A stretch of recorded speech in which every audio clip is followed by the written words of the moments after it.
Budgie is becoming a regular on YouTube now. And obviously, you already know the main man, the legend that is Charlie Walsh. So do you lot want to say good evening?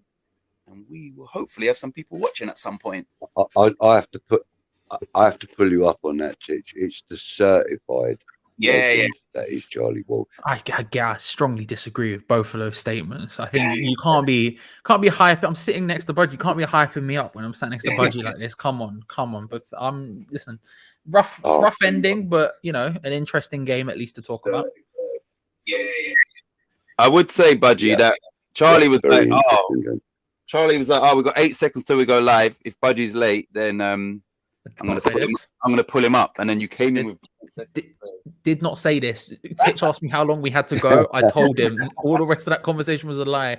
Didn't even know you were going to be here. You were a pleasant surprise when you popped up. A very pleasant surprise. I would if I knew you were coming and Titch went to me, how long till we go live? I'd be like, bro, we wait as long as necessary. Okay, we wait as long as we need to. You know, I wouldn't lie, Budgie. Okay, so bless Charlie, you, man. Bless you. Budgie, did you watch Charlie's watch along or not? No, actually, I didn't. I was struggling to watch the game, if I'm honest, because I was having a few issues with work and stuff, and I find myself unemployed at this point of the evening now. But yeah, I did watch some of the game. I got into the pub to watch it, so I didn't really get a chance to watch any of the build up or anything. I watched from about 8 minutes in, and I was quite pissed off at the time, so I was straight on the alcohol, and I wasn't really concentrating on an awful lot. But I watched the game. I actually kind of felt that we were really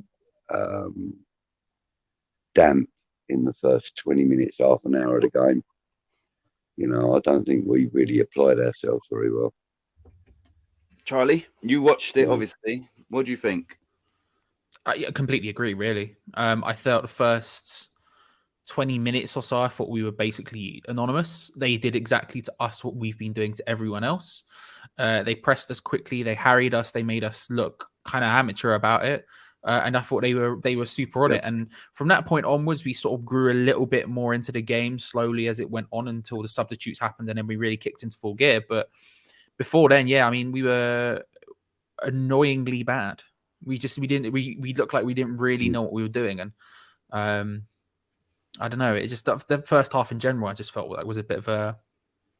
After being so good for so long, it was very old West Ham. It was very old West Ham.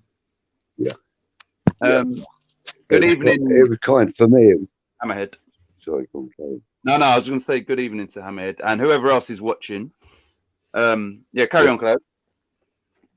I was just going to say that I felt that tonight's performance, like for the first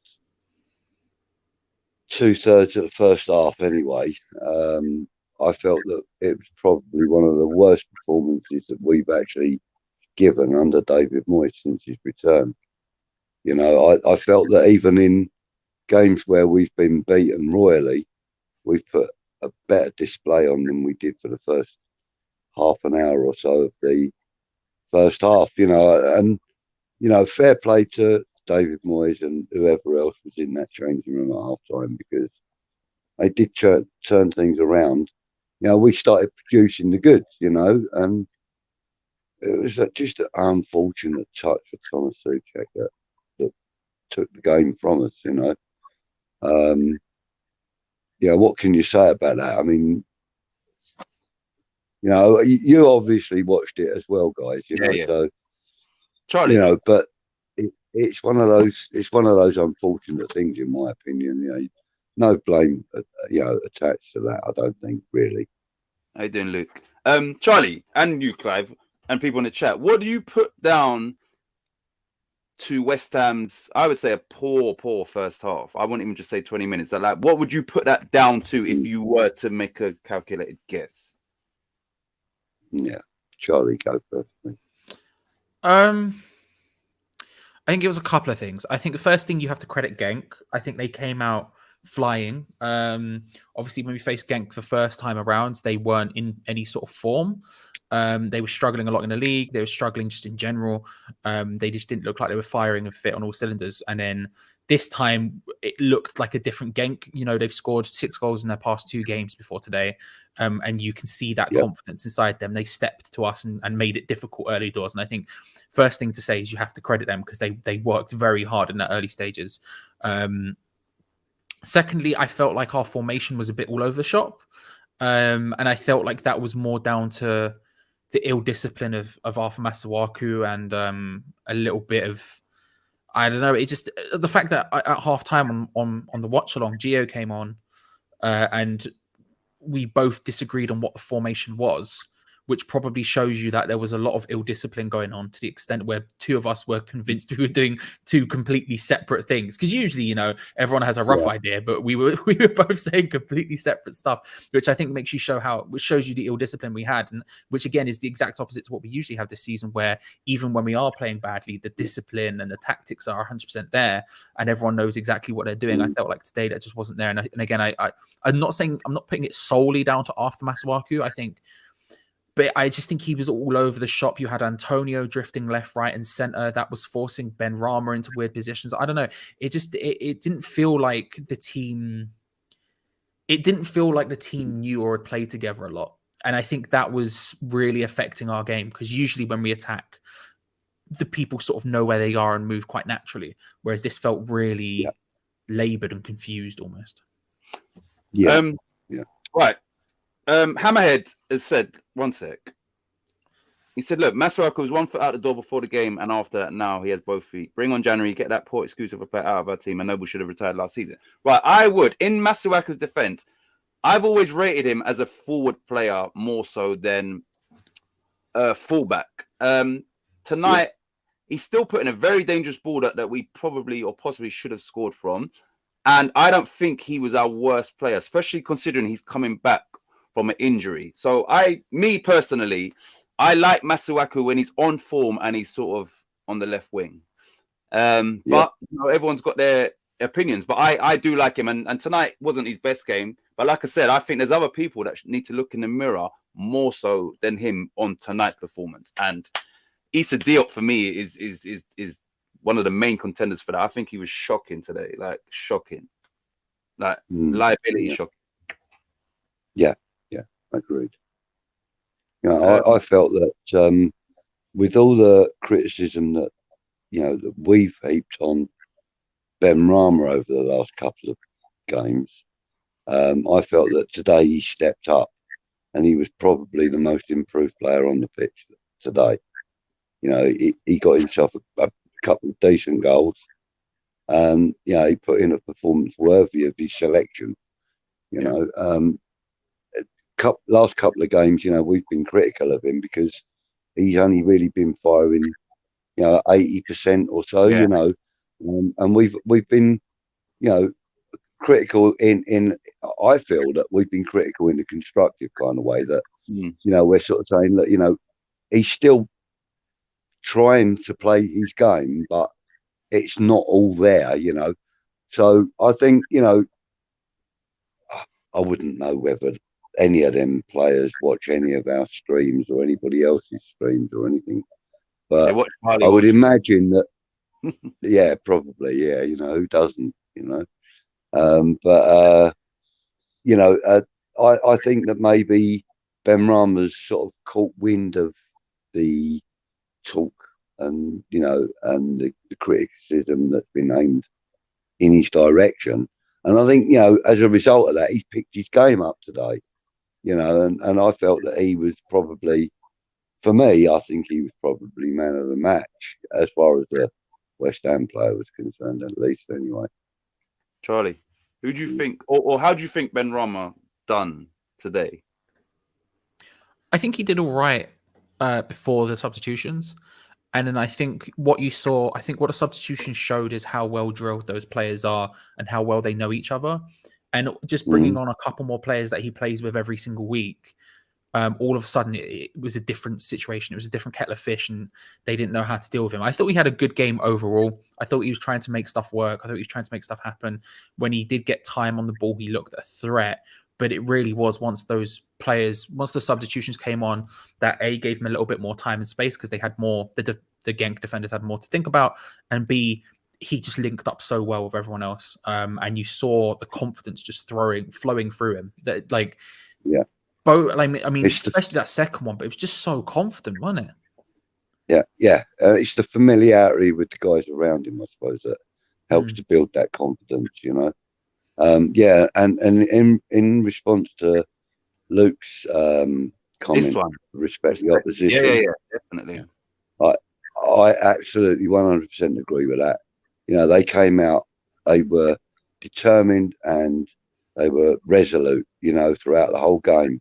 And I felt that they made a really good account of themselves today, you know, considering, you know, the shoddy performance they put in against us at the London Stadium, you know, and it was shoddy for them, you know.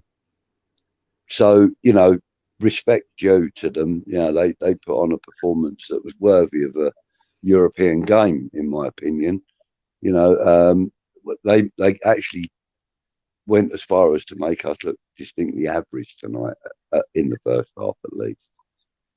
You know, these games like are for me is quite satisfying. I mean, a win would have been better, but even though it just shows some sort of still in West Ham, which has been instilled, I think, from David Moyes. And it was, for me, it was night and day in the first and second half. And I think we was fantastic in the second half. Like the football we played, the chances we created, we kind of nullified them and we looked kind of comfortable. So to turn it around in a 15-minute halftime talk is not easy. Do you understand? Like, and credit to David Moyes, and obviously he got the subs spot on, and you know he's. I know Fever's always saying, "Oh, he takes off Benrahma and that," but you know he takes him off when he deserves to. And today he left him on the pitch. So I think if you warrant staying on the pitch, he's going to leave you on. He's not going to premeditate his sub. So I've genuinely think that West Ham's second half was fantastic, and that was taking the first half into consideration.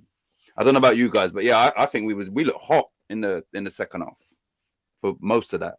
Yeah, I felt like we did as well. I think it was, we nullified a lot of what they were doing as well. There were still times where they got through and there were still times where they looked dangerous, but I felt like the whole team looked like they stepped up a gear, which was like, and it was something I was saying on the watch along a lot, was the idea of like, it felt like in that first period that Genk didn't have any more levels to get through. This was them playing at their peak and we were struggling a little bit. But we all knew that we had like 4 or 5 gears above that we could go to.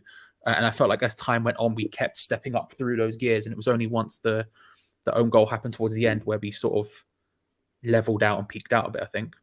What about you, Budgie? Yeah.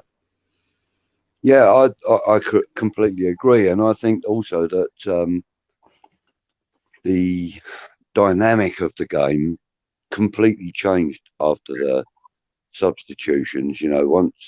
And I hate to say it because I'm actually a fan of Masuaku. I'm probably in the minority, but I'm actually quite a fan of him. And I think he's a very useful utility player. You know, like he's a left-sided player, but you know, I mean, he's the sort of player that you can bring on at a minute's notice and he'll come and produce the goods. Or, you know, you'll play him from the beginning, you know, from the start, and he's average, you know. But I'm actually a fan of his. But I felt that once he'd left the pitch tonight, our attitude and our approach to the game improved immensely to a point where it was, as you said, Titch, it was magnificent. You know, some of the, you know, once Bowen and Benrahma and Fornells were linking up again.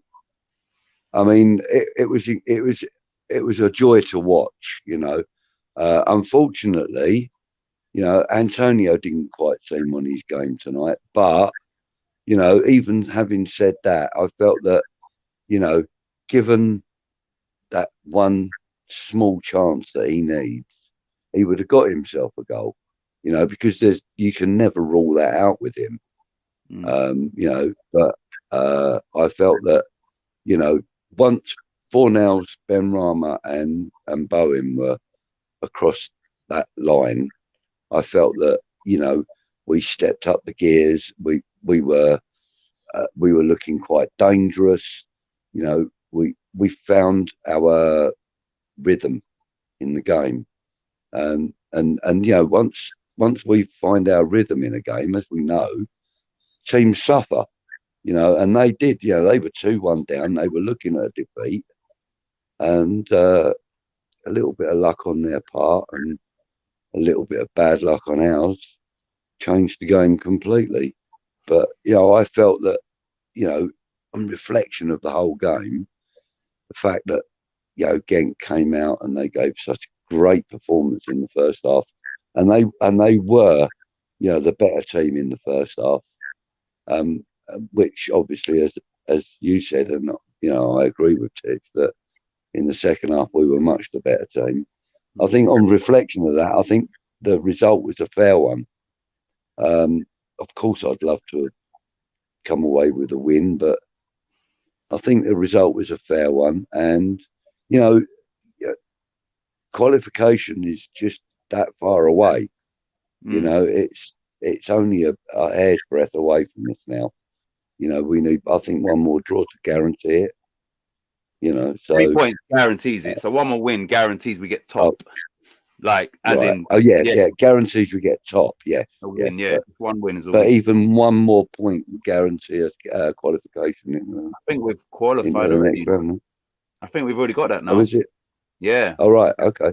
Because Dynamo, if there was a winner in that game, they said that we would then definitely qualify, and they beat Rapid Vienna 3-1. So, and because it goes head to head, even if both of them teams beat us, we've obviously beaten them as well. So yeah, I think they said West Ham have actually qualified, but not top, but they've qualified. Okay.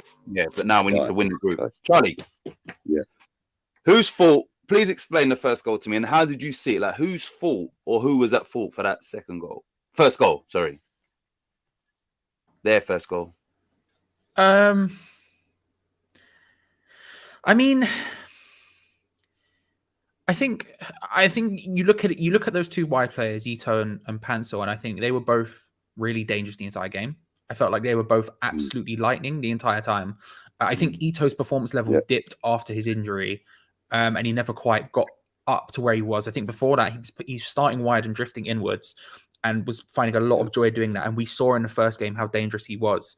And I said this on the stream, you don't like to see anyone get injured, obviously, and you don't want to see him get injured, but at the same time, it worked for us.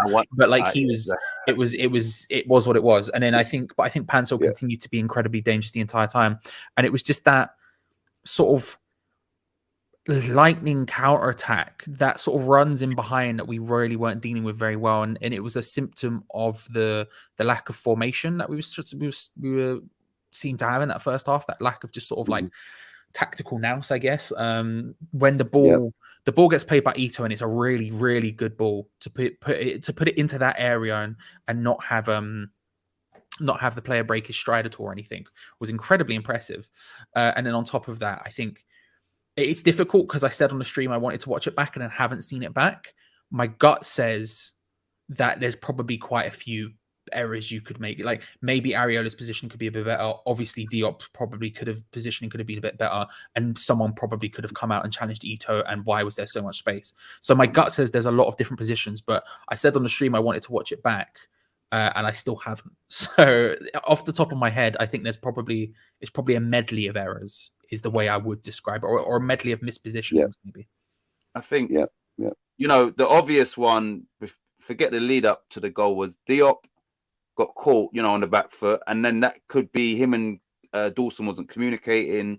But as an individual, you've got to read that. And then I feel that Areola had, he made some crucial saves, but I think that's bread and butter. Like I genuinely believe we lost that game 1-0 and Fabianski was in goal and let that in, all the Areola in people would be saying, shocking, this is what, you understand? I just think that I don't think it was just cold hand, start of the game, but I think Areola should have saved that. Now, he made up for it with the saves he did make, but on a keeper as good as he is, you've got to save that all day, man. So I think between Diop, Areola,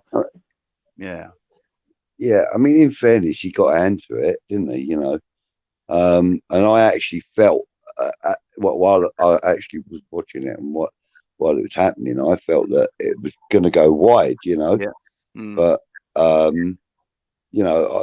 because I actually jumped up in the pub. I mean, I was in a bit of a bad mood, but I jumped up in the pub and I shouted something to the effect of "What a great save" or something. And then the ball's in the back of the net, and I felt like a complete melon, Yeah. But when the replay came, that could quite easily have gone wide. I think, I don't think that the blame should be heaps onto Areola, although yes, he could have done better effectively. But I think that, like Charlie said, it was a medley of errors, and I think that, there was too much space awarded to them. They allowed too many people movement in the box as well. And that kind of confused Diop and Dawson a little bit. And, it is what it is. But I just think, it was a team fault rather than an individual fault. When I asked you guys what do you think, what would you put down the first half to? My theory is this. I think that we're a victim of our own success. I think teams are looking at us now as a major scalp. And I think that these players that, the Japanese, was it Ito and the Pencil, you put them in in the Premier League. They weren't really, I just think it's West Ham. West Ham is Champions League position in the Premier League. West Ham is even continuation from last season. West Ham is, in their eyes, is a big scalp. And I think that West Ham, some of the West Ham players went into it, a bit too blasé, you understand? And I think their attitude was massive team coming to Belgium. We need to be up for it. And I think the two of them combined is what resulted in that first half. That was my theory anyway. I don't know about you. Yeah. What comes to mind with me is that the way Genk put themselves out tonight and the way they played, they kind of reminded me a little bit of Leicester. It's the kind of it was that kind of approach to the game that it was almost like it was a Leicester approach, and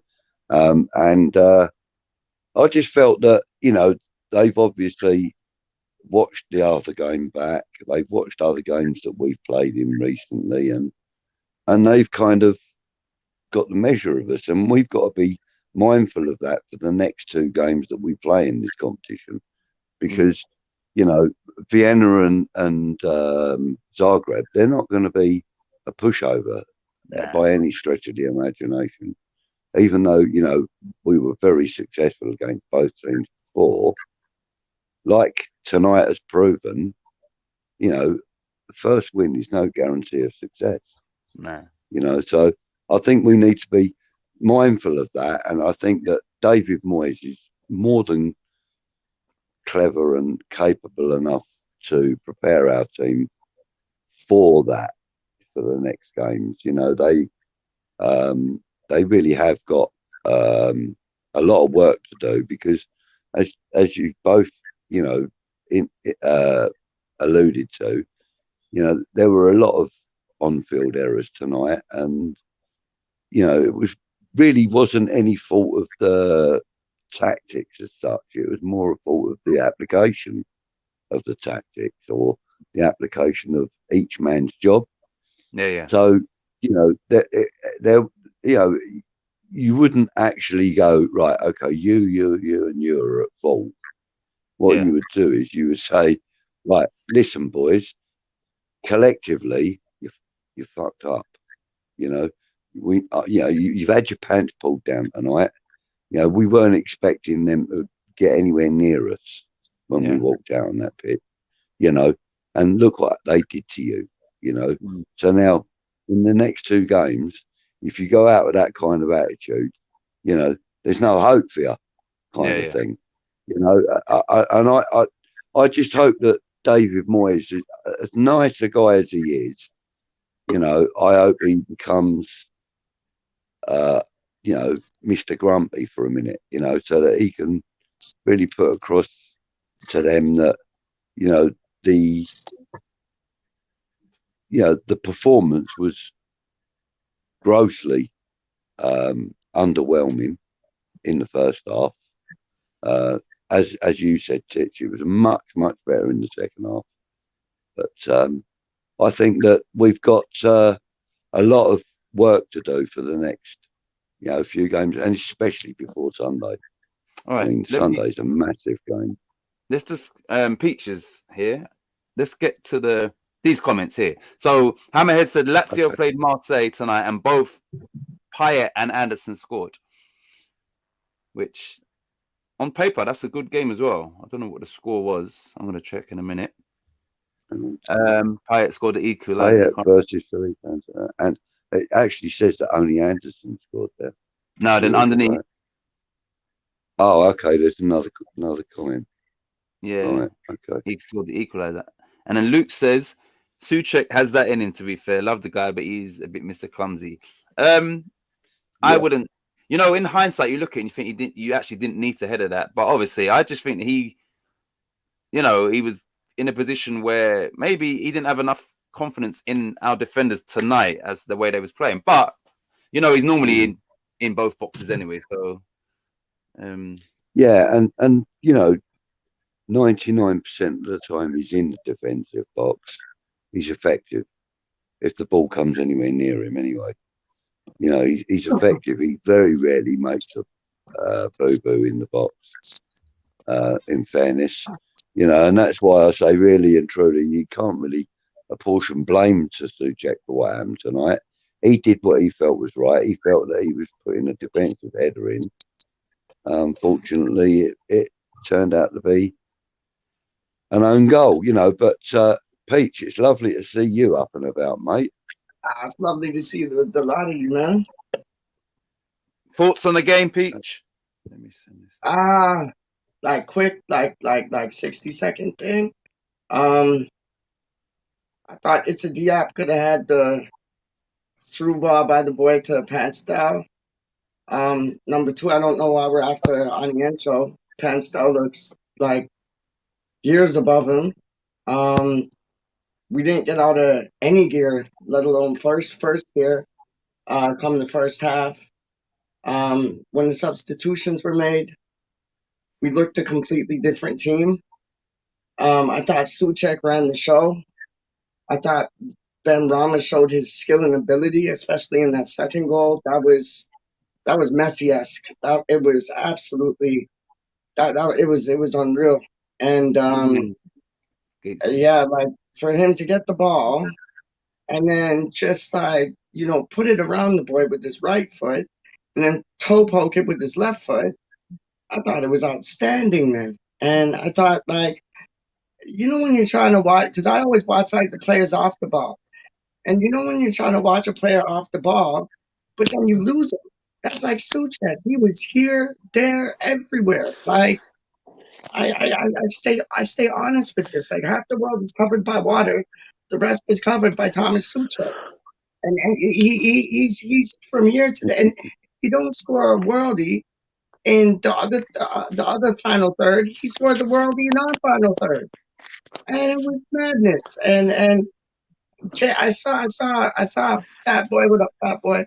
I saw Fat Boy on Jake's thing, young Jake, big up Jake, and going on like he's always been like Benrahma, da da da da da. Me myself, and there was a lot of doubters last year, and I knew this was the player we were going to see. And it's a shame that we didn't get a win on Moyes' thousandth game. Yeah, it would have been nice. It would have been nice, but this is a player I always knew was there, always. And yeah, it was unlucky for Souček. People were slating him on Twitter about how, you know what I mean? People were slating him, and it's like he did so much work. I thought Soufal was good. I thought who else? Lanzini's adapted to that role like a duck to water. Yeah, it was like look at us. We're getting upset about a point.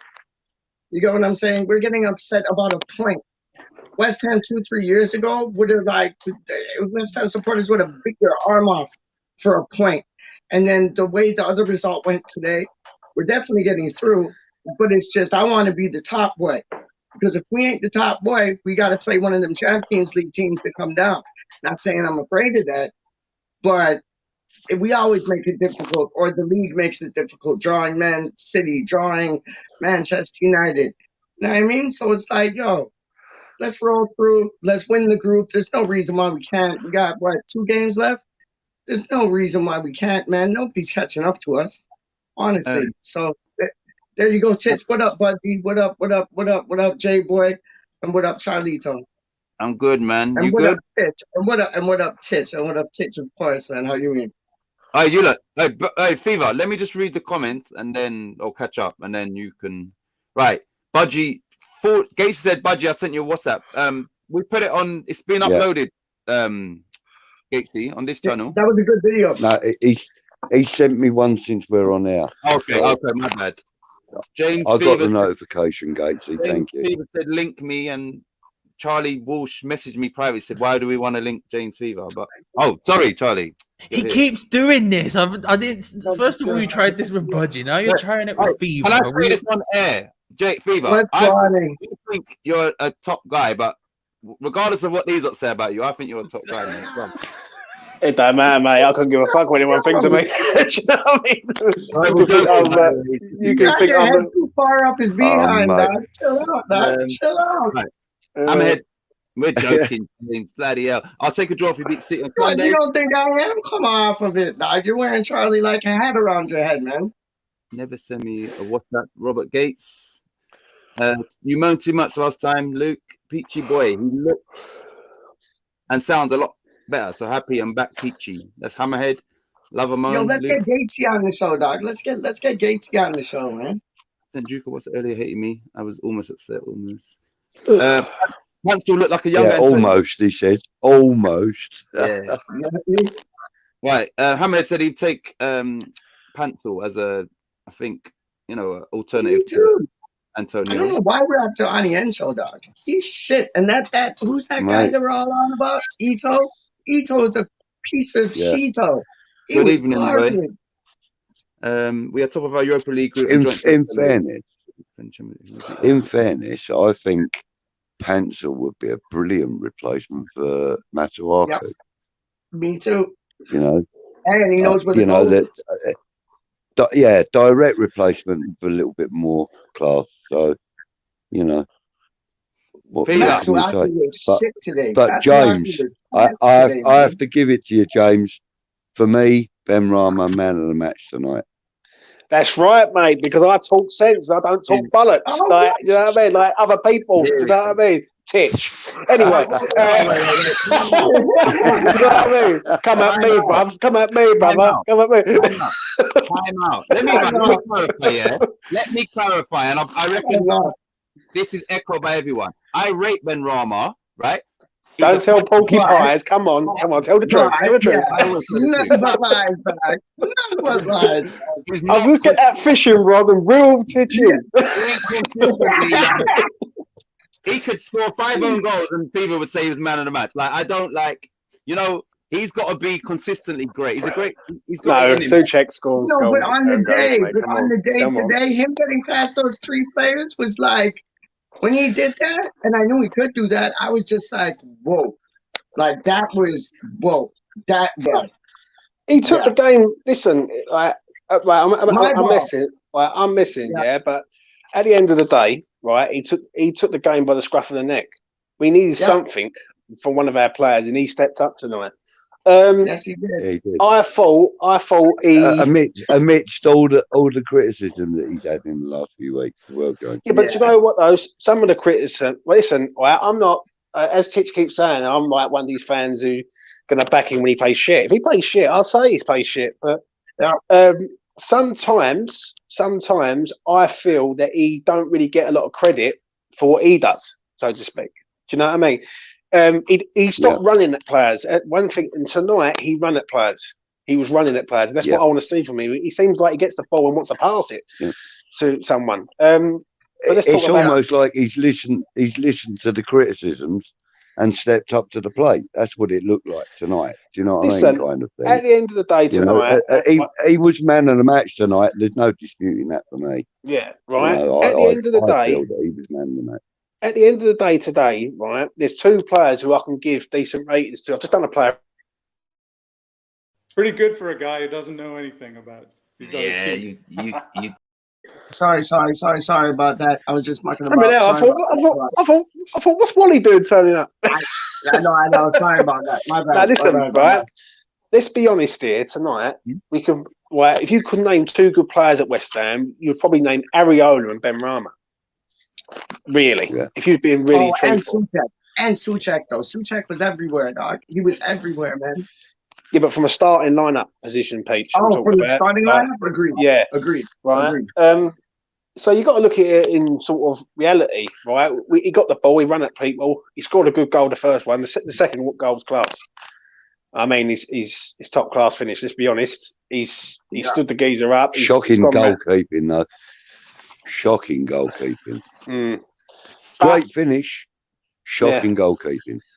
But at the end of the day, it is what it is. I've seen the criticism of Souček on Twitter and social media, and I think it's disgusting. Yeah. I don't think he deserves that. Listen, at the end of the day, that could have been Diop, who I thought was awful tonight. It could have been Dawson, who had great chances to score tonight and missed. The way I look at this, and like before I hand it over, is that the first half we was lucky we weren't 3-0 down. We could have easily been 3-0 down. We got outplayed, overrun. And I've just seen an interview with Moyes, and he set up with 5 at the back. And I'm like, what are you doing? We've played 4-2-3-1 all season. We've not played 5 at the back all season, and we go and set up with Masuaku and Kafal as your wing backs. Now, that's just craziness, in my opinion. I don't know about anyone else, but to me, that's just craziness. And we got away with it in the first half. We was lucky to be we was 1-0 down. We come out second half. He changed it at the right time, and we got the goal 30 seconds later. So it's a point gained for me, but I fear for Sunday now, because I fear he might. In one way, I'm glad that 5 didn't work at the back against them, because if it did, that's what he would have done against Liverpool, 100%. Yeah. And I think it's a fine blessing too that we didn't get the result tonight, because he's going to give them a right kick up their backside, and they'll turn up even a stronger team against Liverpool on Sunday, man.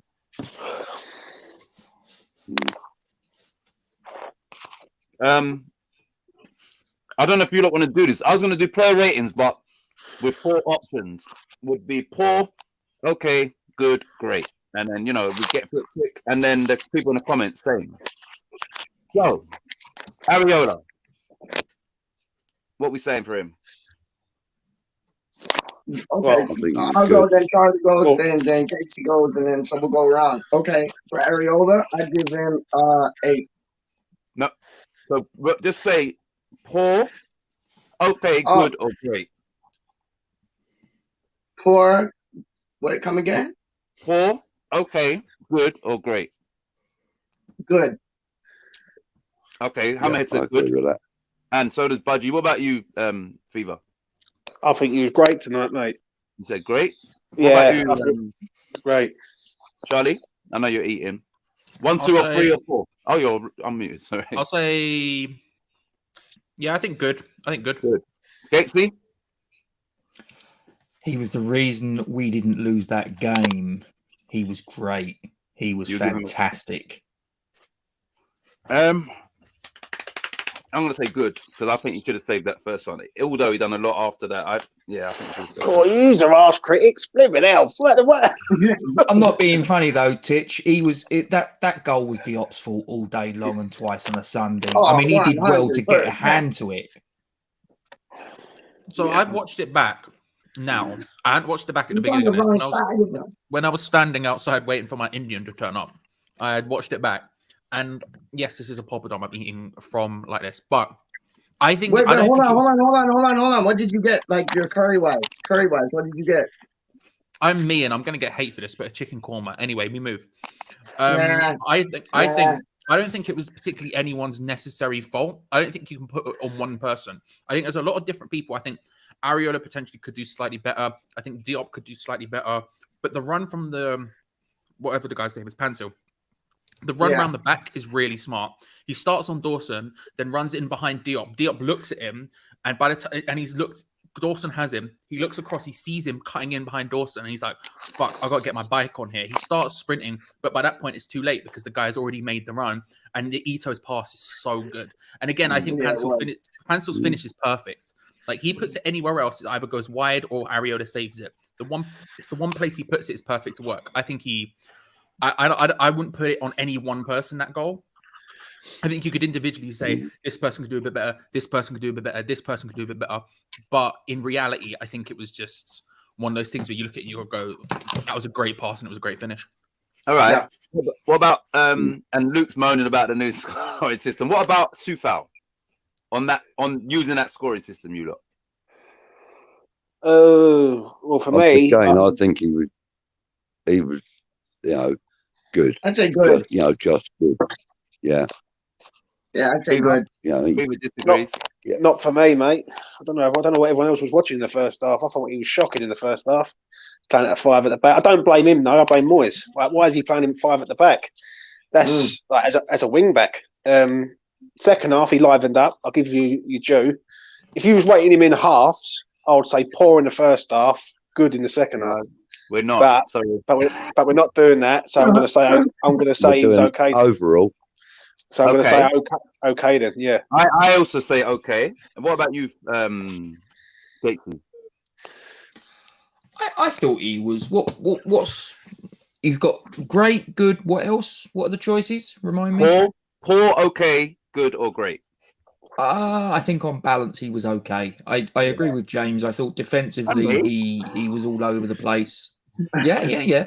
I thought defensively he was all over the place, but I did think that he got forward to good effect. And don't forget, he was instrumental in the equaliser. So I think he's got to go up a notch for that. All right. What about Craig Dawson on that scoring system? Okay. Yeah, I agree. I'd say poor. So Charlie says poor. What about you, Gatesy? Budgie, what did you say? Okay. I said okay, yeah. Beaver, okay. Pete? Just okay, yeah. Peach? Yeah, okay. Okay. Charlie Walsh said poor. What about you, Gatesy? I'd say it was okay. I mean, he had a couple of opportunities. He probably should have got one in the back of the net, but he was getting into good positions. I don't think defensively he had his best game, but I've seen, I think Diop was an awful lot worse, and we're about to come to him, I guess. Yeah. I would say this. I think he was as bad as Diop. Ooh. So we know what Diop's getting. I think the only reason why I'm saying okay though, Charlie, is because he had headers on goal and he was trying to do something other than that.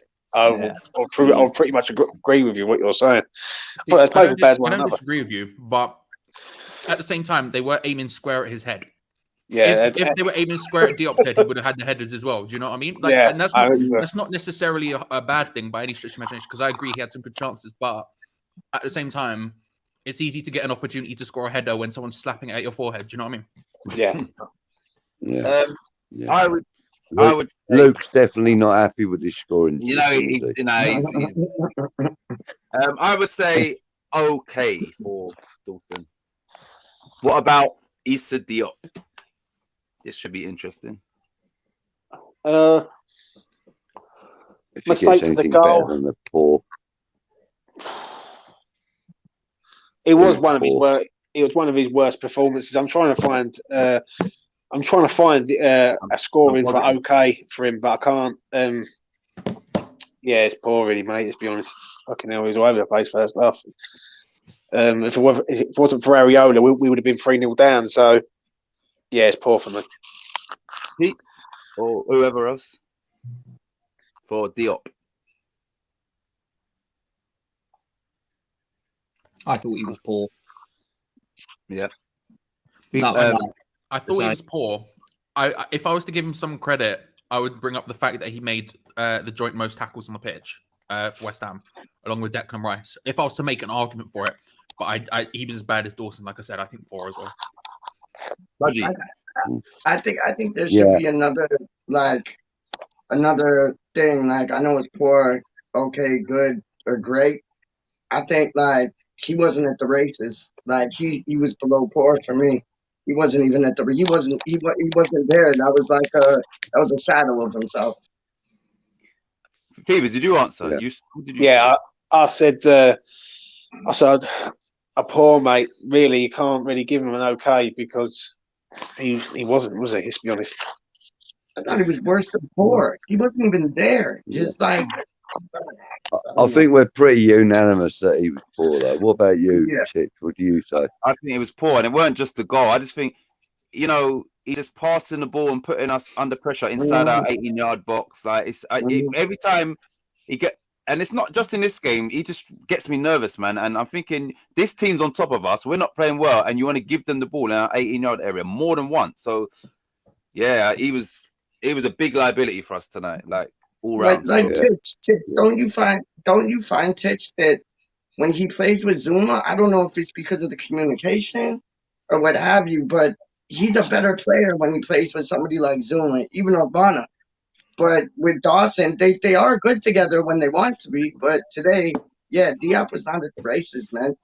He wasn't. But you know what though? I don't know whether anyone will agree here, but when they play five at the back and all running into each other and all over the place, Yeah. as soon as they went to back four, they looked a completely different back four.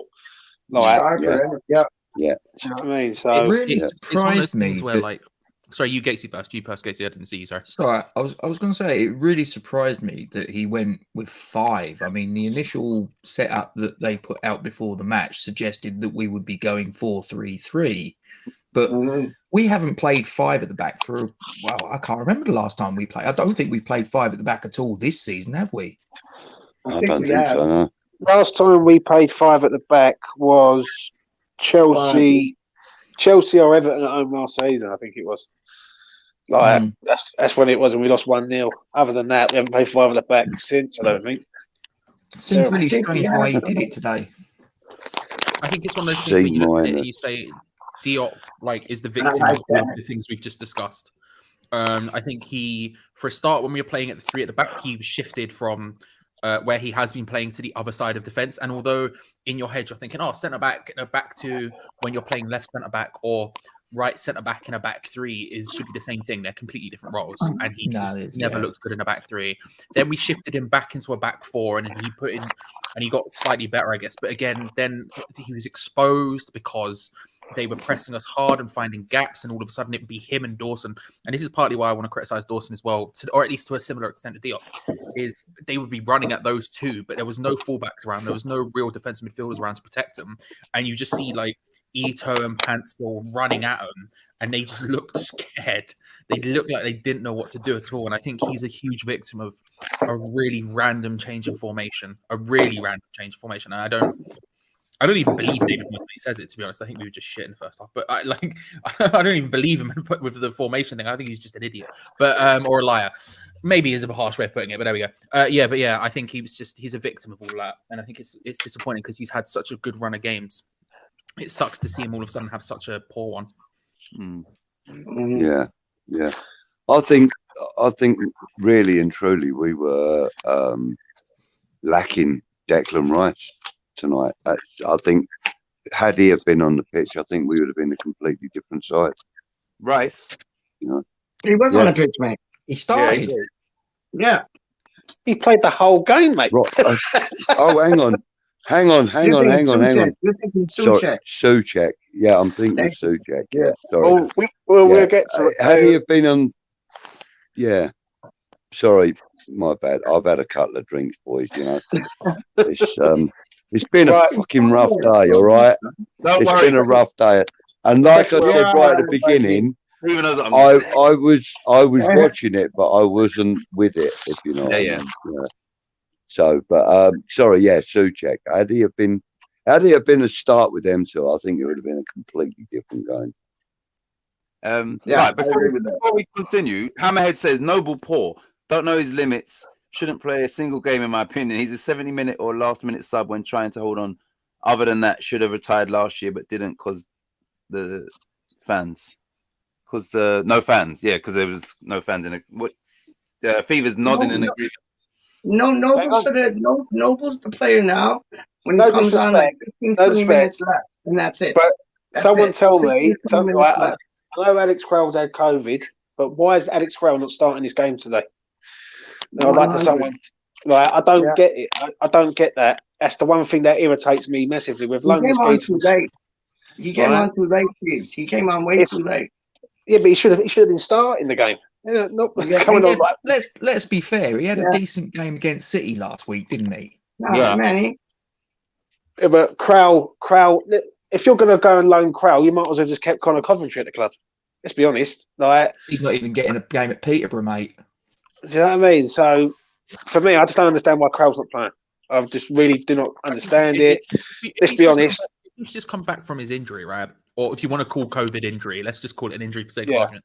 If he's just come back from it, and I don't know if this is true, but and correct me if I'm wrong, there's an excuse, there's an argument to be said that if, for example, you have one of these clauses in the contract that says after he plays 20 games, he signs for the club automatically or whatever, you're not going to put him in when he's just come back like this in a game like this. You're going to save someone Yeah, else. but he hasn't played no To be honest games. with you- To be honest with you, I agree with you. But I would have started him and Noble together. I wouldn't have put Rice in there. But I do agree with you. I thought Noble was okay. I'll say okay for Noble. Well, we haven't got to Cresswell or Mazawaki yet. I'm waiting for them to. They're going to be Yeah. fun. Like Let's Pedro. go. Oh, okay, good. I'll say good. Myself. He had a good game, yeah. I think he got better. I think he got better when he come out of the four. Out the five. Sorry, went to a back four. He put some good balls in. I must admit. First half though, he weren't. He was the best of the three. Let's put it like that. If I'm saying Dawson and Diop are poor, then Criswell was better than them. So I'd say good for me.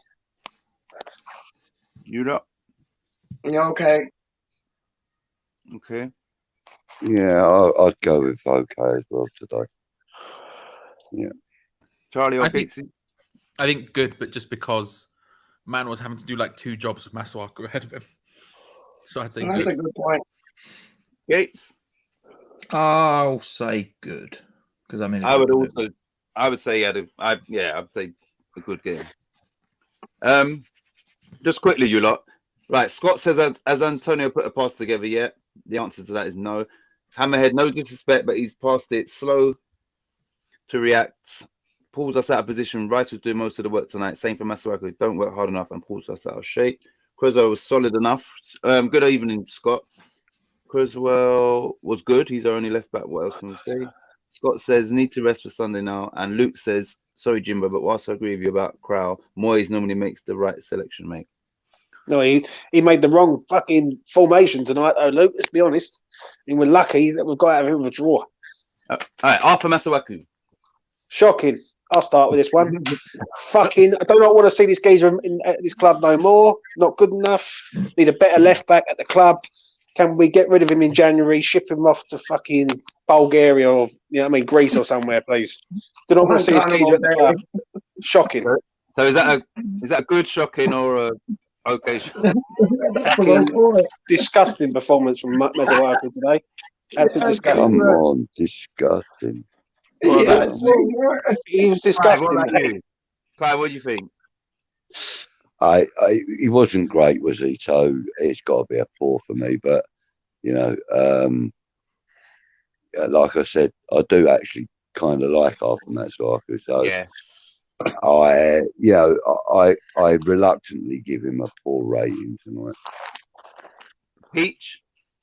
Yeah, poor. Not at the races. Yeah, man.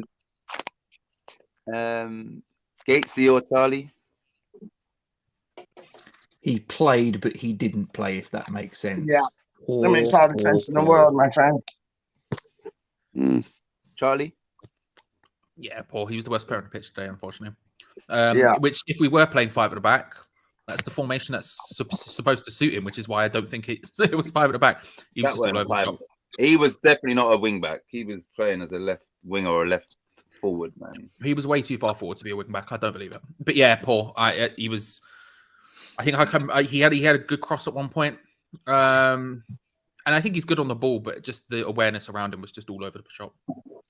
Okay, I'm gonna say he was poor as well, but like Budgie, I do like him. Mark Noble.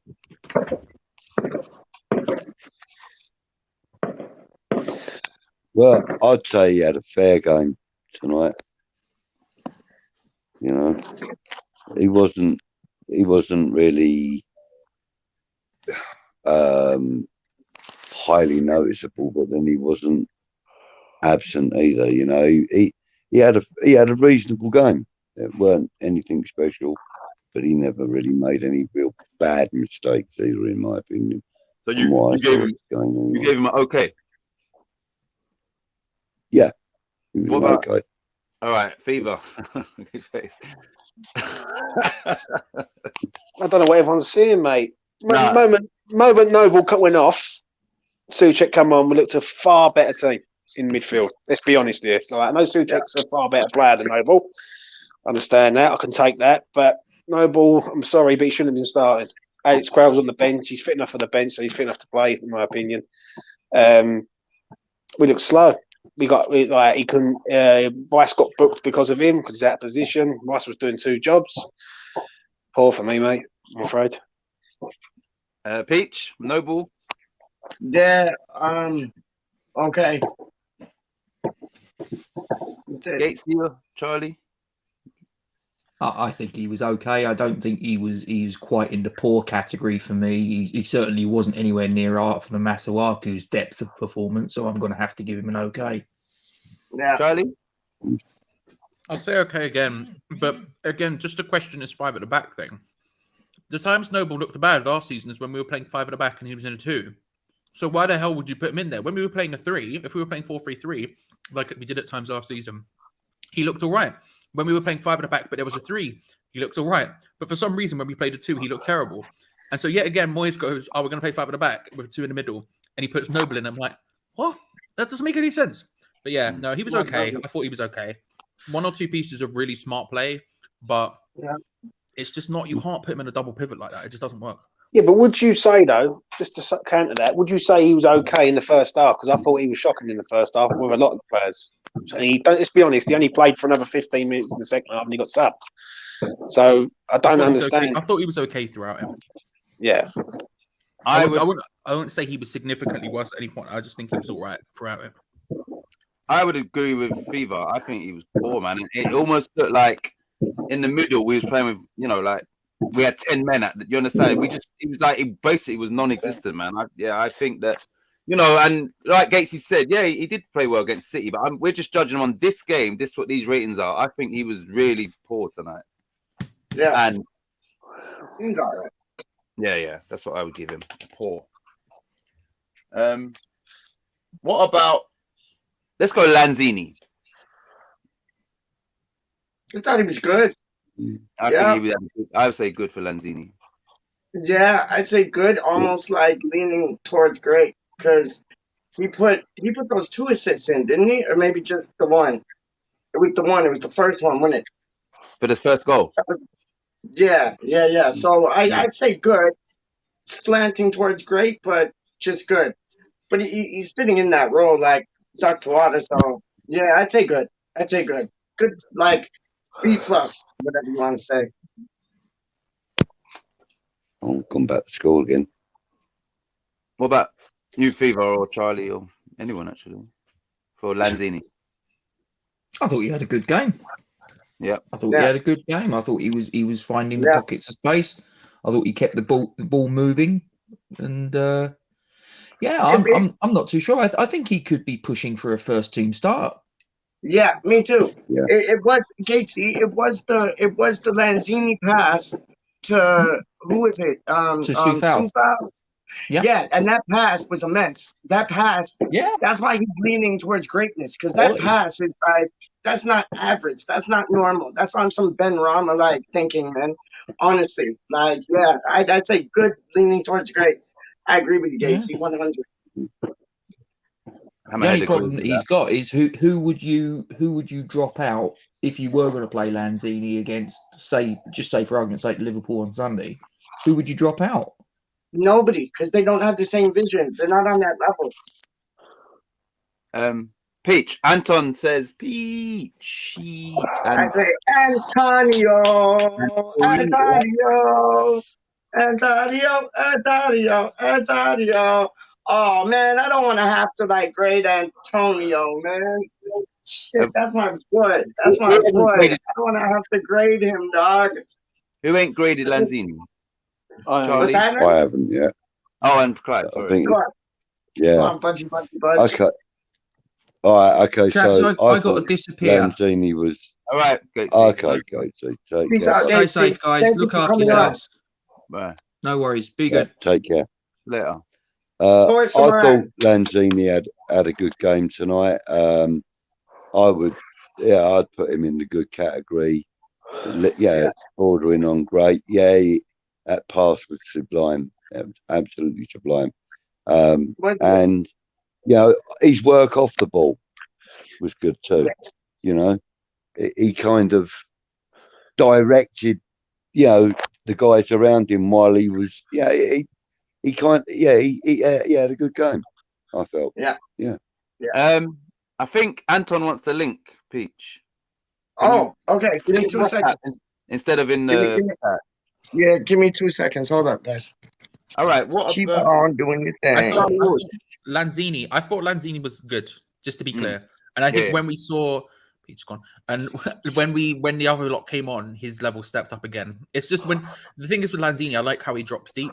He'll play in his sort of attacking positions, but I like how he drops deep to collect the ball. And I think we could. I wouldn't start him against Liverpool, but I certainly think he's going to come on as a sub, and I think he could make a big impact in that game. He's the sort of player who could play really well in that game.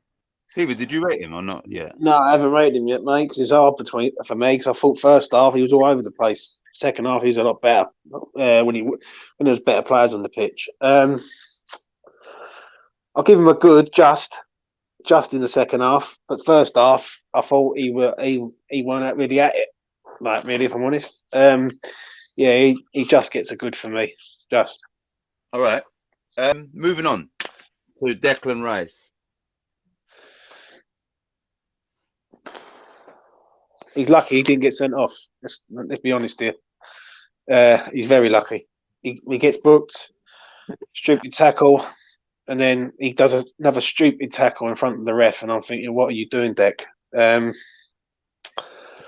going to say he was okay tonight. I ain't going to say he was good because he was all over the place in the first half. But then saying that, if Noble's next to him, that's the reason. That's the reason why. But yeah, I'll say okay. I don't. Because, just okay for me. Budgie or Charlie? Yeah, I'd go with that. Pretty good summary there, actually, Favoured. He wasn't at the races fully, and it wasn't the Declan Rice we're used to seeing. I felt he was just about okay, really. I'd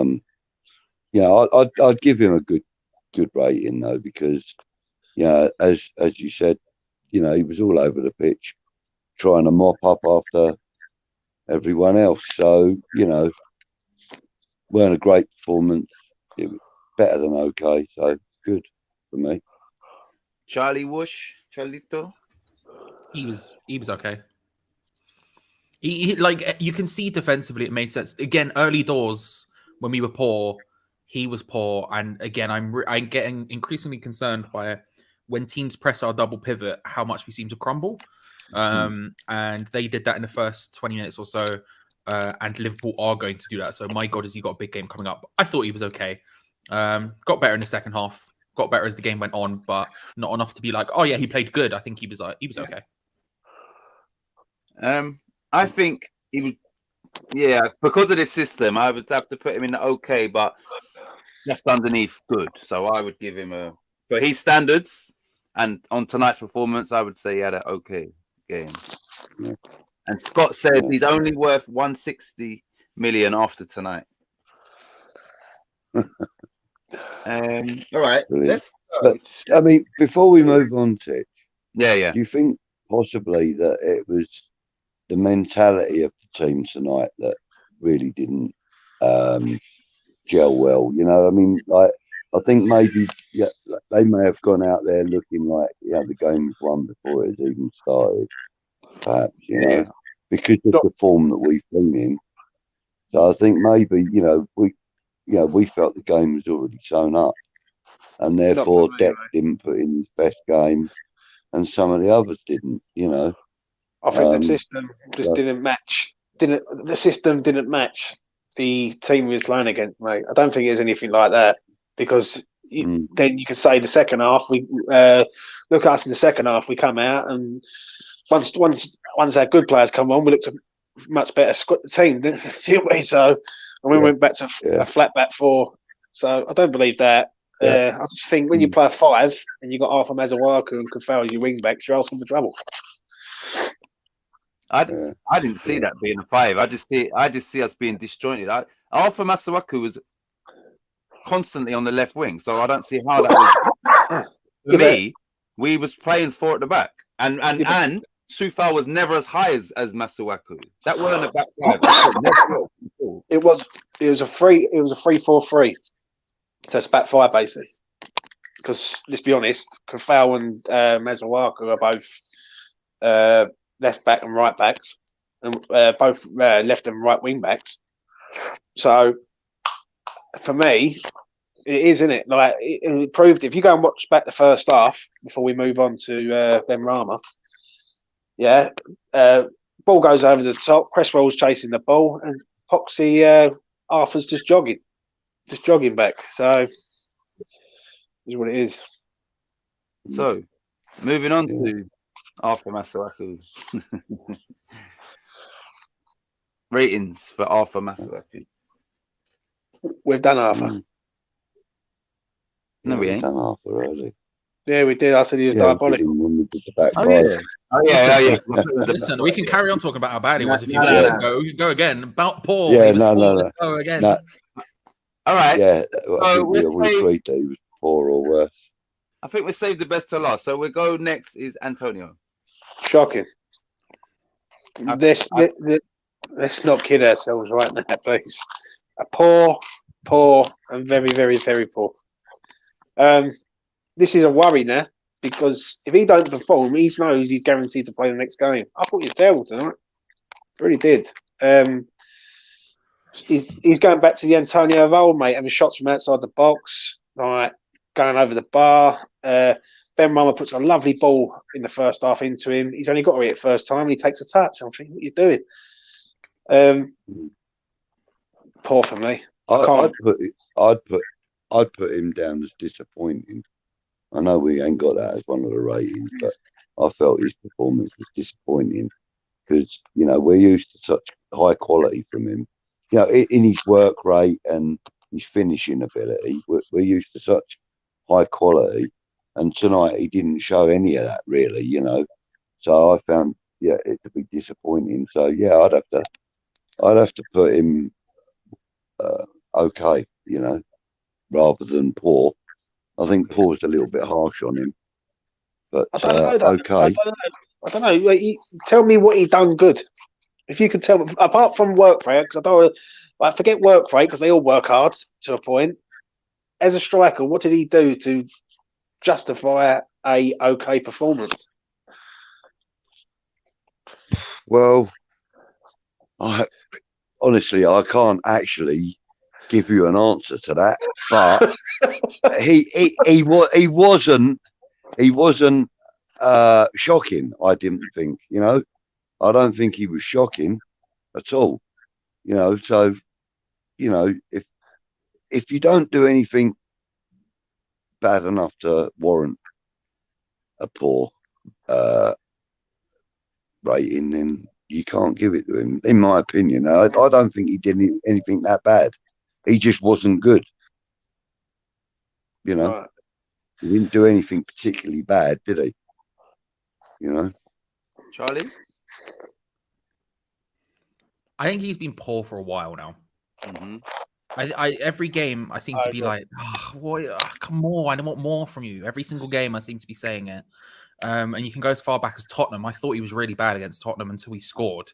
And then that last 15 minutes, he seemed to wake up and go. And I don't know whether it's complacency because he knows he's going to start, or whether it's tiredness because he has to start, or whether it's injury and he has to start. I don't know what it is, but I think there's been something off about his performances for a while. And I keep just going, just not, I want more from you. You should be giving more. You usually give more. Yeah, I don't know. Maybe like today he kept finding himself out wide every 5 seconds. He was on the wing, and I'm like, I think when you have a player like, say, Souček, who can get inside the box and actually cause problems, then it's not too much of a problem when Antonio drops wide. But when Antonio drops wide and then you see in the box Benrahma, Kufau are the ones that were there to header the ball in, neither of whom are particularly neither of whom are Andy Carroll, let's say, you're like, it just frustrates me because he is so effective. And I think when we're playing counter-attacking football, it really works. And I think when we're playing the style of football we've played this season, I think he's really worked. But it has to be when there's sort of players around him supporting him, getting into interesting areas. And I think today they just weren't doing that enough when he was on the pitch. And again, hit the levels. It's weird because I've said with you, Titch, and I've said with you, James, on your shows as well before. And I've probably said it when Budgie's been around as well. But like, I always felt like when anyone but Antonio was playing in that position, you saw the levels drop. I think it's really telling today how much the levels went up leaps and bounds when he got taken off the Bowen. It was really noticeable. When was the last time, Charlie? When was the last time that you had seen Antonio have a good game? That is a question my brain does not like. Let me look at the fixtures because I can tell you that. Unlike you, in one ear out of the other, I don't have that knowledge.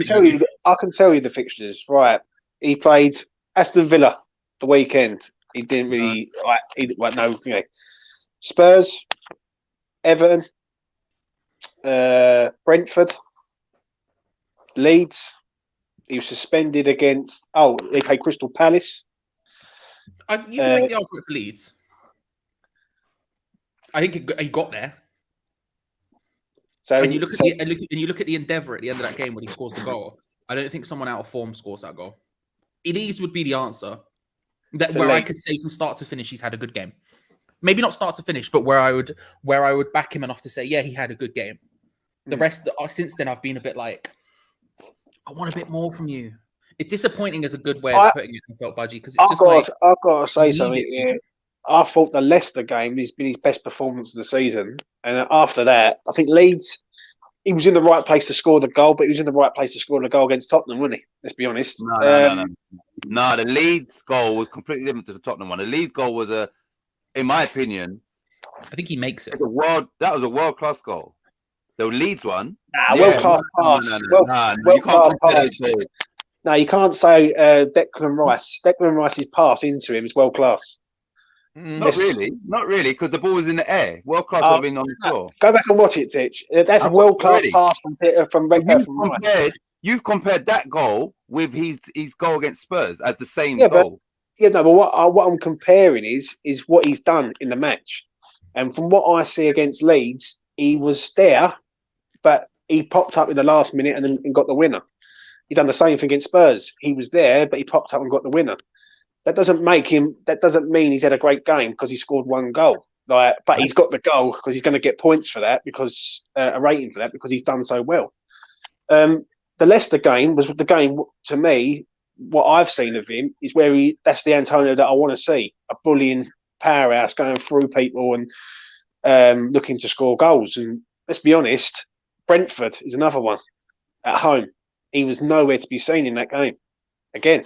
And Everton.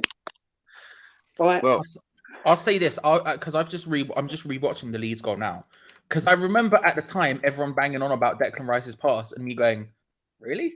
I thought that was I was going to say the worst part. I thought that was the least impressive part of that move. The close control in the area, the passing around, the little jink, the dink over to Declan Rice. Now, don't get me wrong. That's not what I'm saying Declan Rice was bad. When I say worst, I mean least amazing, I guess. I don't want to say it was bad by any stretch of imagination. His pass was good. And what Antonio does is significantly better, and he has a lot to do from there. And Antonio of old, in that, especially in that scenario, I but might the have pass- backed him to get. I might have backed him to get round the player, but he Right. 1000% would have battered it over the bar. Yeah, exactly. He gets it round the player and then Yeah, slots but it. I'm not But going to the say. I pass won't makes say the goal, doesn't it? Disagree No. strongly. I disagree strongly. I think there's so much more He's to done be everything there. in that. He The done pass- everything. I passes- think the it's pass- the So touch. that's Kevin De I Bruyne. think it's If the that's- touch round the defender. I By think him, it's the yeah, touch round he the made that defender goal that by makes that himself. goal. If Kevin De Bruyne does that pass into someone, everyone's raving about it. It's not. That You've was got to it. give smart. Rice. All by himself. That's all Antonio, that goal. And I my watched- point was, Yeah, but he's a striker, though. goal, Titch. you compared that goal to the goal against Spurs. They're chalk No, and I'm cheese. not comparing goals. Hold on a You did. minute. You did. Hold a minute. Hold on a minute. You're saying things that I'm not saying. You What did I'm compare them. saying is, We can watch this back.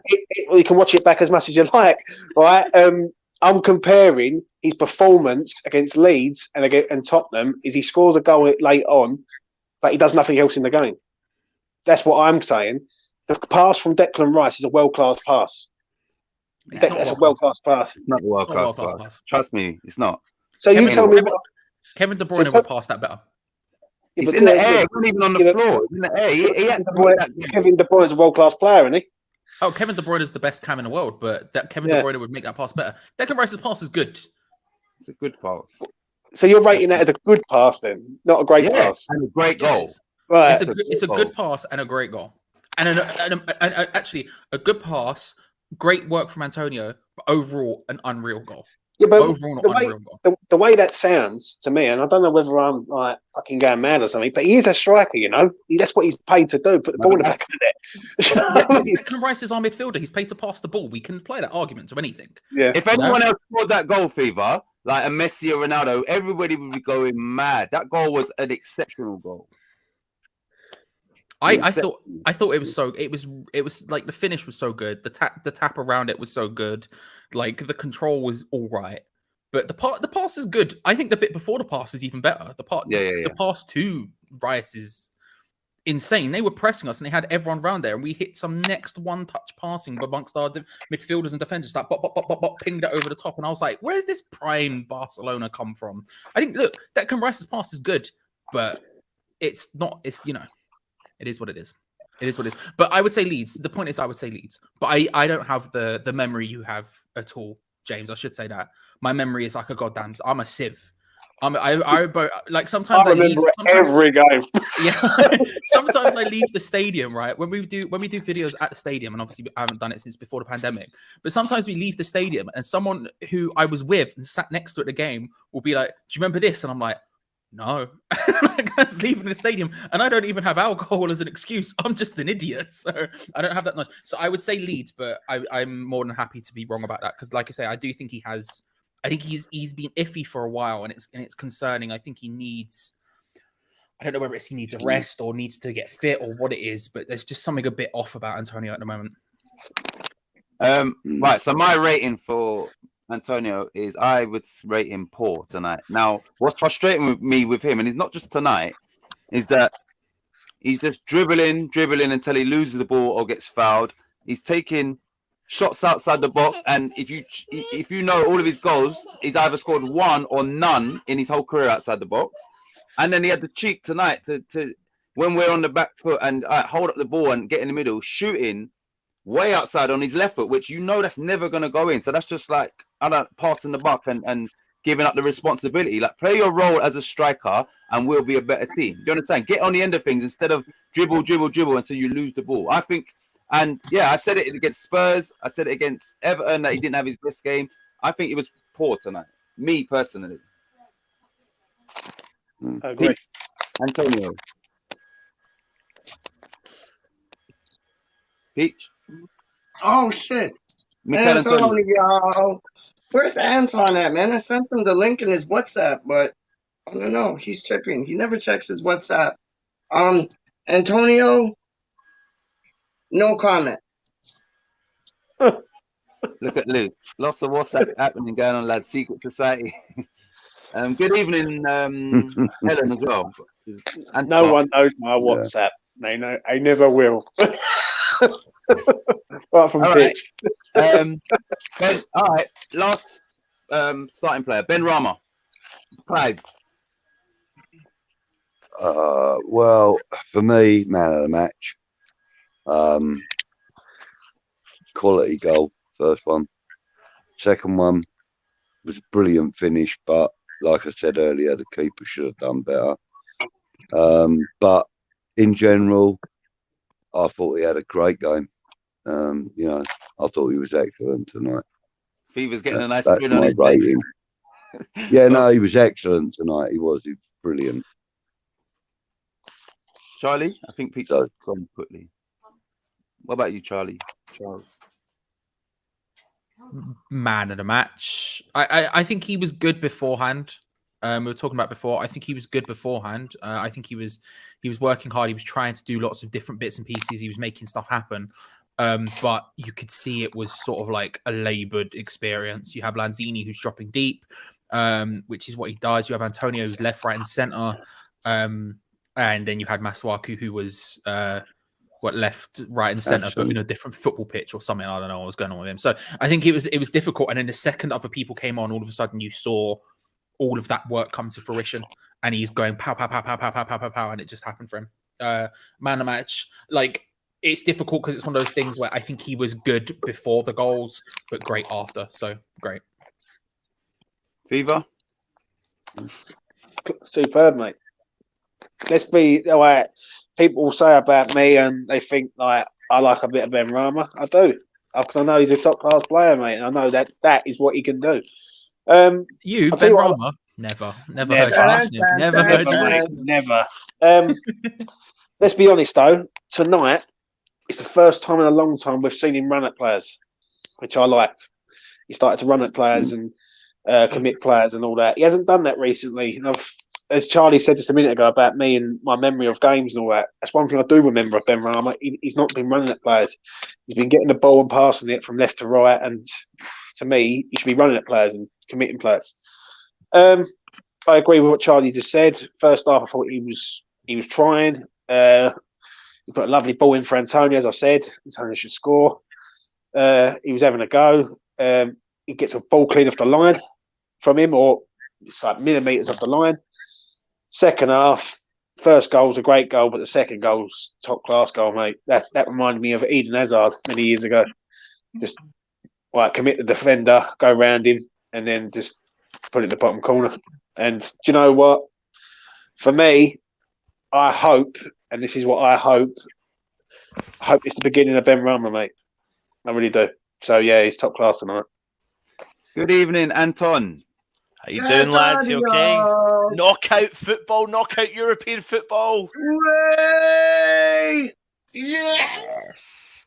Yes. Come on. But our rating system is poor, okay, good, or great, and we're on to Benrahma. Yeah, I've been listening. What are you saying for? Or what you could do is just quickly go through everyone, like give your rating, and then get to Benrahma. So you can start from Ariola and just give it and move on if you want. So what are the poor? Okay, good, or great? Okay, or great. Ariola. I mean, really, I'm going to say great because apart from the one mishap at the start, he really, in theory, kept us in that game from the rest of the saves that he made. So there you go, in a nutshell. I don't know. I missed that part. What you've all done, so I don't know what you've done for him. I think I kind of tuned in about Rice onwards. Oh. Who do we have next? Masuaku. Creswell. What's the other one? Good, just mid-range. Yeah. So okay, good or great. Good or great. Okay. Yeah, it was okay.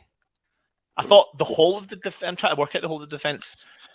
Soufal, Diop, Dawson, and Cressy. I thought Cressy was probably the better defender out of the four, in my opinion, but marginally better, to be honest. Don't forget Masuaku. Oh yeah, you can't forget Masuaku. Yeah, he was poor.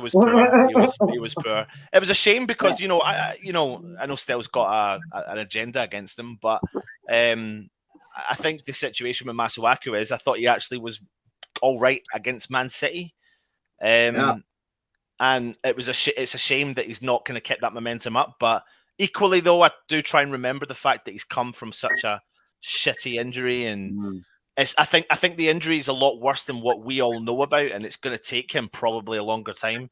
I think he needs maybe this season under his belt, but then this season could be too late, and he could be gone. I don't know. So that's where I'm at. It was a bit blah, really, wasn't it? Blah. That's the only way I could describe him. Would you be one, because we were talking about this before, would you be one to maybe replace Masuaka with somebody like Panstel?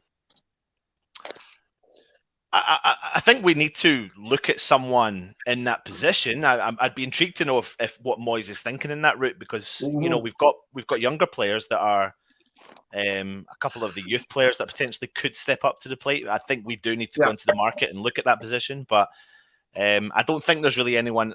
There's only one player would have potentially been interested in at Genk, and that's not disrespect to them, but I think he's probably past it in terms of the age group that Moyes is looking at. And that's Ito, the Japanese winger. But he's I think he's like 28, and I know that's not old, but I just don't know if he would fit it in the league. So no, I wouldn't change him for someone like Panstil. Panstil was in the one that played tonight. That's what I'm saying. He's the one that scored. Yeah, nah, not for me. Not for me. I thought Panstil was better than Ito all day long. I thought Ito I was think shit. he's good. Yeah, no. Tonight I thought Ito was good in the first half. I thought he was great in the first. I actually thought until the point where he got clipped in the shins from Areola, and then he was like, it was like he was shit scared after that to get battered again. Before that, he was all over he was in. Yeah, he was all over. He was on the wide. He was brilliant before that. And then after that injury and he went down, it was like he only really got the ball and did anything with it once or twice. I thought to be fair, I thought Pansel was better than Ito tonight, but overall, if you said to me you could only sign one, it would be Ito, probably 9 times out of 10. But he also has great hair. I said this on the watch long, and I'll say it again. He has great hair, and that's very important for me. You need more great hair, and when he's running, and it's like I'm here for it. I'm here for it. I think I want to. Sorry, I love you, homeboy. I want to bring up. I heard you talking about Antonio. You know, I think it's definitely down to people's interpretation of how they look at football. Definitely, that's why everyone's got their own kind of opinion, I suppose, on it. For me, I understand that he's not been doing what we've expected of him, and I know you said, James, about the Leicester game in particular. He's not been bullying the team as much, but I feel like he's knackered. No, but I feel like, you know, with the amount of, like you mentioned there, the Leeds game, like the goal was phenomenal. The goal was out of this world, and albeit if that's all he does in that game that wins us the 3 points, I'll accept a shit Antonio for 89 minutes if he performs for 1 minute, and it's the same against Everton. But I would accept. Like, the thing is, the problem we've got is what other player like would work in this system. Yeah, but I've heard that story many a time, Anton, and there's many players on this planet that can go in there, but it's whether or not West Ham want to buy these players. Like, well, I don't know if it is that though, because I think, like, I do think yes, you could go out and buy a striker. Of course you could, but would you want Onuachu in your team? No. I want Ivan Toney in my team, mate. That's the man I want. I want to go get Ivan Toney. But I don't think that we're the only one that might want him in our team. I think that's the problem. I think, you know, when you look at his stats in particular, it's not all about stats. But the thing is, at the end of the day, I agree. Antonio scores the goals, wins the game. But that Leeds game was, correct me if I'm wrong, the end of September, was it? Beginning of October? So if someone could tell me when it was. And since then, we've played Brentford, and he was poor. Everton, he was poor. Let's be honest, he scored the goal against Tottenham, but let's be real. That's all he'd done in the whole game. Right? But Brentford, but see that Brentford game. Sorry for interrupting you there, James. Like, at the end of the day, though, I mean, I can't put the full blame just on. I'm not saying you are, or just solely on Antonio. I mean, really, we should have put that game to bed. We as a full unit. And I feel like right now, this is the West Ham we're getting. We're getting 5 top-notch performances and one kind of, and then kickstart, and then they kick again. They kick on and go again. But let's be honest here. When you've got a player who's guaranteed to start every game in the starting lineup in the Premier League and in big games, he hasn't got to worry if he has a bad game, has he? Let's be honest. I don't know if he thinks like that, because I think as fans, not just you, all of us, over Antonio's West Ham career, we have underestimated him, and the minute we start to underestimate him, he kicks back in again. He kicks back in again. The guy has played nearly every position within reason within our squad, and I feel I get the sentiment. I get it. I get that we want more from him and should be banging in goals. But right now, I'm thinking like, well, what is Moyes going to do? I can't think of any other player. Charlie said something earlier, right? And I'll make him 100% right. The worrying sign for me is when you take Antonio off on the 60th minute, we bring on Bowen, Fornals, and Souček, and we look a completely different team. We did, going forward. Yeah. And that's a worry for me, because if that's the case, let's be honest, Antonio shouldn't be playing 90 minutes if he's having a poor game, Antonio. But to me, he gets away with murder. For me, it's because he's Mikel Antonio and he's the only striker at the club. That's the reason why he plays the full game. Like, I understand it. He nicks a goal and everyone's raving about him. But there's been games this year where he's been absolutely dreadful, and tonight was one of them. Let's be honest, he weren't good tonight. No, I don't particularly think it wasn't his best performance, and I don't think there's been. But if I think like the Spurs game, I mean, yeah, he just stuck his leg out, but no one else was there to stick the leg out.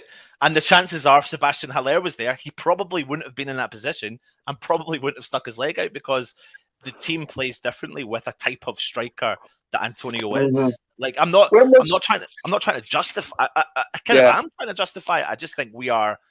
I think Moyes. In your opinion, when was the last good game that Antonio had? Good performance, as in all-round performance. All-round performance. I mean, you're going far back. You are going far back, but I don't think this team works in individual performances. They don't. I really don't. I would agree with that. Right. I think you can take out individuals and you can put them anywhere. And I think in a similar way, I mean, Anton, you'll probably remember this, Anton, back in the day on Hammers Chat. Like, we used to talk about it all the flipping time. And it's the idea of like Payet would turn up for 2 seconds, do something incredible, we'd win the game, yet the rest of the time it was crap. But I think you can take individual performance out of it, and you can sort of like for example, what I said about Antonio coming off and then we looked better. But you could also say, at the same time, okay, Noble came off and then we looked better, or this player came off and then Masuaku came off and then we looked better. I think you have to look at it more holistically. And I think we tend to, as football fans, look at individual moments or individual performances or just individuals. And I think the thing with West Ham right now is we've been consistently better than the sum of our parts regardless. And that's impressive because we've been so good. Like, and all of our players are very good. But when I think you see it when the levels drop overall, like, for example, with the Leeds game, like the Brentford game, like to some extent today, where an entire team's levels drop, we could pick any individual and say, well, Noble wasn't very good today, or, well, Masuaku wasn't very good today, or whatever it might be. But realistically, there are a few players you would say were very good today. But you can't say about individual performances, because Jared Bowen's played very well this season so far. And he's been very, very good. For me, he's been very impressive this season. Kirk Zuma has been very, very good. That's not individual performances. That's just him being a very, very good player. Like, when you look at Antonio, right, and you've got one striker at the club, I don't believe that if we had another striker at the club, Antonio would be playing full 90 minutes. I think a lot of the games he would be subbed. And there would be another striker coming on who's a bit more livelier. But the only problem to that is we don't have that striker, because whatever we want to believe, I think it is down to Moyes. I think it is really down to Moyes, unless he's given them a target that they can't afford. But I do think it's been Moyes' decision that there's been no one there that's going to fit the mold that he wants, and that is simple as that. And I kind of, for me, it's like, do you know what? I would happily accept Antonio, honestly, no word of a lie, playing shit, but getting another 10 goals for the rest of the season if West Ham keep going the way we're going. That's 100%. What would suit me right now. But the problem is, and the flip side of that coin, and I agree with that, but you can't keep relying on your right back to go and score a goal and your defensive midfielders go and score a goal, can you? Let's be honest. Right. I think you can more than you can rely on a single striker to score a goal. But again, that's thinking about it individualistically. You can't, if only your right back was scoring, then you can't continue to rely on just your right back. Whereas if the goals are spread throughout a team, then that's a lot more reliable than a single individual, because then that single individual gets injured and you're screwed, right? But I think you look at it and you say, well, I agree with Anton for a start. I think it is Moyes. I think it is down to Moyes. Like, as much as I think it is also down to the owners, you need to provide him with more funds when he's had the best season you've had in forever. Obviously, you give him more funds to make it happen. B, it's a club problem because we should have a list. We cannot, and Moyes can't, and then no one else at the club can sit there and go, well, there's no one else like Antonio. Bro, start looking for a start. Hire some people to go around the world and have a gander. I'm telling you, there's at least one person somewhere. Yeah, you I can't believe that person doesn't exist. It's but I do believe there was money to buy a striker in the same way I think there was money to buy, for example, a left back, and we didn't use it. Instead, we do. But I can't believe that Moyes would go, you know what, I'm going to go with one striker because he can't find someone. Divock Origi's sitting in Liverpool and Liverpool reserve team. Yeah, but we also can't believe that he went 5 at the back today, and yet somehow Moyes is trying to claim that he did that. Yeah, I know. Yeah, I think what Scott's saying, the chef, I think like he's dreaming at the thought of Lingard and Benrahma linking up. I think that's a necessity. Like billionaire or no billionaire, I think we need to like go all in for Lingard because he made such a difference, man. And now Benrahma's at a different level. Those guys will be absolutely on fire, straight up. But rather than getting a out and out like center forward, what are your thoughts on that? Like, you want to see Lingard back? Do you don't? Do you want like somebody else? Like, what are you thinking? No, you see with the team in particular, like Moyes consistently says we need the team to score goals throughout the whole team. And again, like what Luke's saying there, if you think about Man City and Liverpool, like goals are scored throughout the whole team. I mean, maybe Liverpool are a little bit different. They've got this front three that go. But you can't compare us to Manchester City and Liverpool. I'm not. But my comparison to that, if I had to compare, is that Man City shop in what do you call it, Harrods, and we shop in Aldi's, like that, because if you look at what West Ham have become, we've become a cheaper version because we've got so many of these playmakers with one individual target or hard-working striker up top. And you think about these teams and all they do, we're creating now. What's happening is other players are chipping in with goals, and also, that's something that West Ham fans were not used to. Let's be real. Manchester City don't rely on a single striker. I'm looking at their stats right now. Foden's got 3, Silva's got 2, Torres has got 2, Hayes has got 2, Gundogan's got 2, De Bruyne's got 2, Morris has got 2, Laporta's got 1, Grealish, Sterling, Rodri. No one has more than 3 goals in that team. No one. They're spreading their goals across, and that's because if you're playing holistically as a whole, and this is the thing I was trying to say about Souček and Rice a couple of weeks back, and how everyone was talking about how badly Souček was playing and why and all of these reasons. If Souček's playing poorly, but that's facilitating the rest of the 10 to play well and we're winning consistently, why does that matter? Because the rest of the 10 are playing consistently, and in my opinion, it was because of the system and the way we were working it. But like, why does that matter? I think if you look at it as a team, if you say a whole team is working well, then it doesn't necessarily matter what an individual performance here, there, and everywhere says about that. As long as the whole unit is working well consistently. You know, when you go into your job, if someone on your team is having a bad day, but everyone on the team outputs more work than they did any other day, it's not the end of the world. Yeah, but the thing is, though, Charlie, when you sort of weigh it up, we're the only club in the Premier League who's only got 1 striker. Do you know what I mean? Outside the top 4. Again, I think that's what I was saying, though. That's what I was saying. Do you need an out striker, or do you need somebody like Lingard that's going to be on the wing, in the middle, up front? We need both. We need both, mate. And I'm not going to lie. You're saying we need Lingard and we need an out and out striker. Well, I think Lingard's a waste of money. Right, you need someone to challenge Antonio. Because let's be honest here, right? There's players out there who could come in and do a job, right? Easily do a job. And there's people who are better than Mikel Antonio, right? And I think, right, let's be honest, we all love Antonio for what he's done at West Ham, but he's getting on a bit now. And there's got to be someone to come in and the change of the guard eventually. But who though? But who though? Would you pay the money for Adama Traore or no? Adama Traore or no way? If you go and get Ivan Toney, and we had Ivan Toney lined up, ready to go, right? Yeah.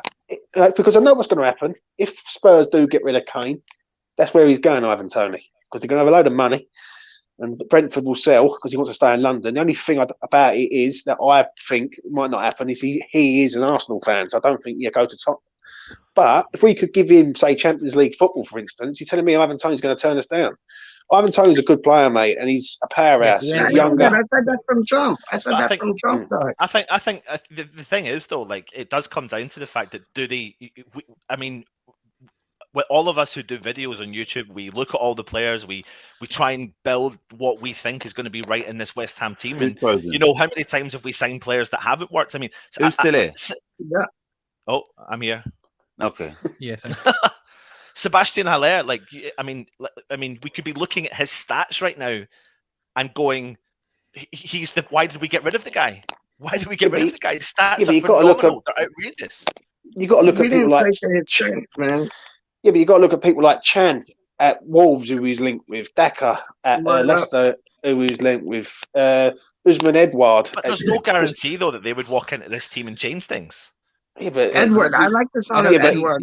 I don't disagree with that. But what I would say is there's also no guarantee any player walks into any team and doesn't. Exactly. Yeah, it's about making a smart. It's about making a smart decision. I agree with you. I think it's also a difficult question to answer because realistically, none of us are scouts. Don't get me wrong. Don't get me wrong. You want to see my fancy FM yourself saves, as a scout, Charlie.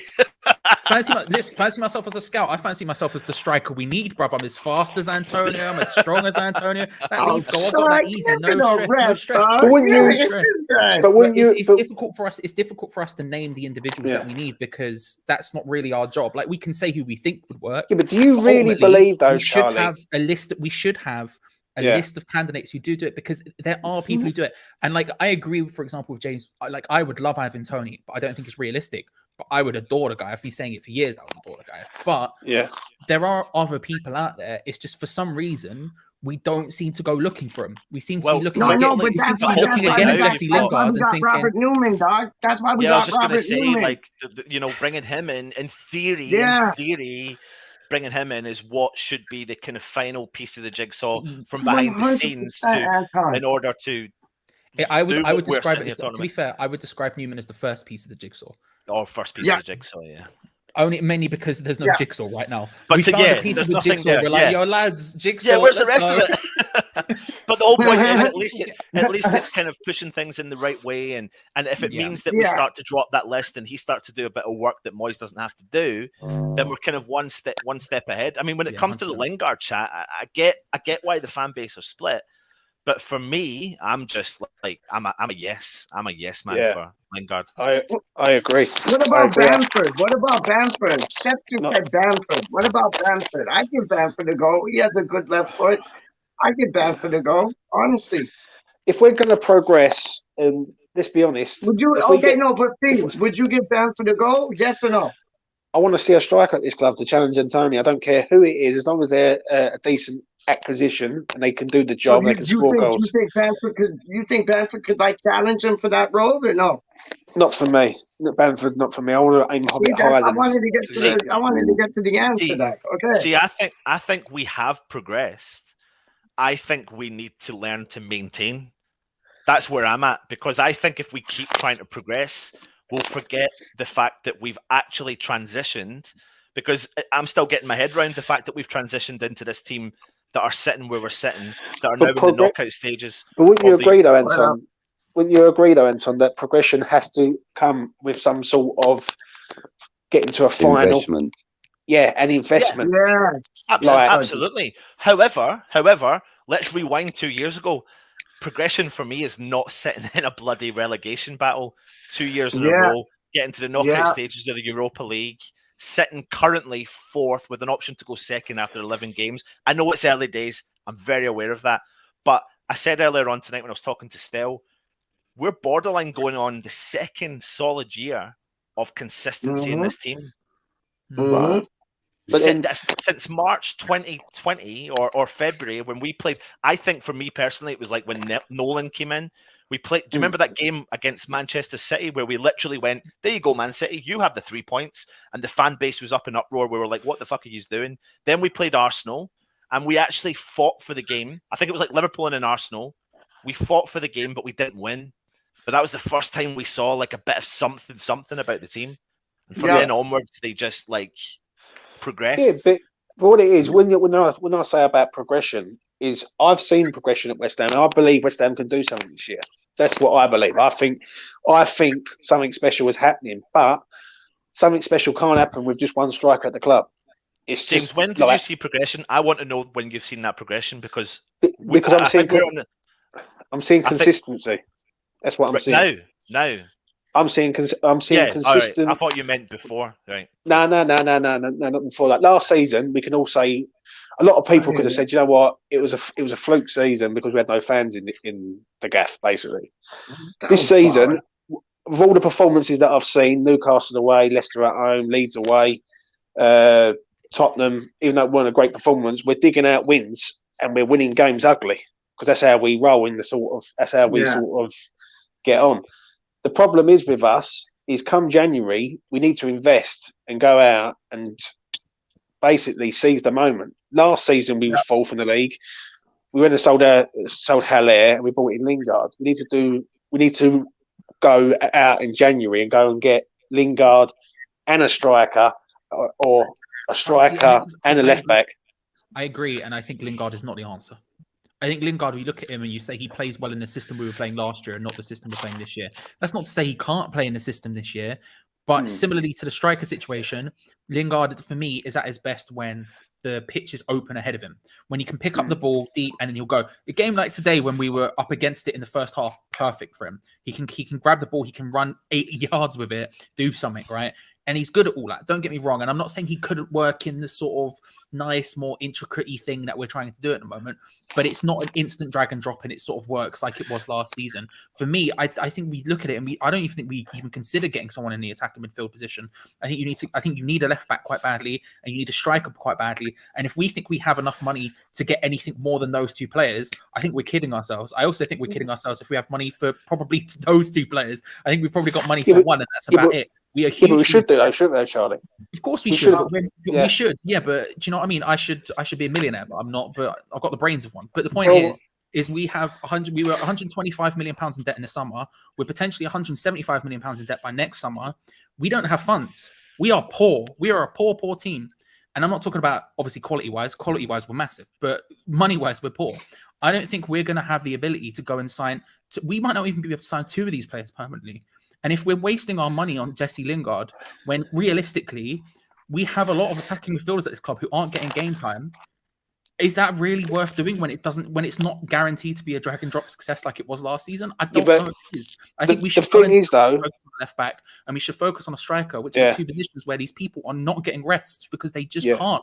Cresswell played today, even though we were playing our other supposed left back, and yet he's still playing because we literally do not have anyone else. I think it really it's those are the things we need to prioritize. Because I agree ultimately with what Anton's saying. I think it's a case of looking at it and saying we need to solidify where we are. We have progressed, we have stepped forward, we are looking to do that. But if we're trying to reach too far, we're missing the point here. If we get another left back who's just as good, if we get another striker who can do stuff as well, then all of a sudden we can consistently create these things more often, and we don't have to look at Antonio and go, why is he not coming off? Why is he having to start every game? Because there's no other options. And I think that's what we need to do. That's down to the ownership, though, Charlie, isn't it? Let's be honest here. Like, I've heard what you just said. I agree with you, of course. I've heard what you just said there. But West Ham are fourth in the league, right? Come January, they should go out and seize the moment and go, right, if we're going to act, we've got to start acting like a big club. We're a big club now. Yeah, but there's no money. Oh, fucking find the money. But I mean, like, you know, you think about. I've seen so many stuff people saying. Sorry, you've got Newcastle being taken over with this amount of money, but Moyes has proven that you don't need a lot of money to sign players. It doesn't bother me if you gave David Moyes £30 million and he accepts that. And he accepts that and goes out and finds what he finds with that. I'll sit back and I'll go, gone are the days for me. I can't be arsed with West Ham signing a £40 million striker anymore because I get so over the top excited about it and I get let down every bloody time. And the same with a £30 million player and the same with a £20 million player. It's not about the money, though, is it, though, Anton. Well, it Sorry is, to butt though, in. but you said that it is. It is about the money. It's about the ownership and the money and the investment. Let's be honest. The best strikers cost the money, don't they? You ain't going to go out and pay £10 million out for like a Jordan Hugill type player. Okay, first of all, let's not diss Jordan Hugill. Okay, let's rewind on that a little bit. Let's not diss the boy. All right, we're getting a bit excited, and let's not diss a legend. Okay, no, it is, but Brentford went and bought Tony for nothing, so it isn't necessarily about money. But I think, but the pressure's not on Brentford, though, is it, Charlie? There's no pressure on Brentford. But they'll probably still continue to do the same thing. But I think there's a level of, you have to say, like, look, the owners they're not how do I word this politely? They're not as rich as they seem on paper. You know, they're billionaires, right? David Solomon is a billionaire, but included within that, he's only just over the threshold, and including within that is the value of West Ham United, of which he's so keen of saying is 700 million somehow. So let's just say half of that, which he owns, 350 million, you take that off $1 billion, all of a sudden he's only got 650 million. Then you look at it and you say, over the coronavirus, A, we were hit very hard because as a club we just were, but also B, their money is in property, which also was hit very hard. They don't have money. We don't have money. And look, this investor thing, he might come in, he might be able to inject some funds. Grand, we move, right? But until that happens, we are not a club with any sort of money to play with.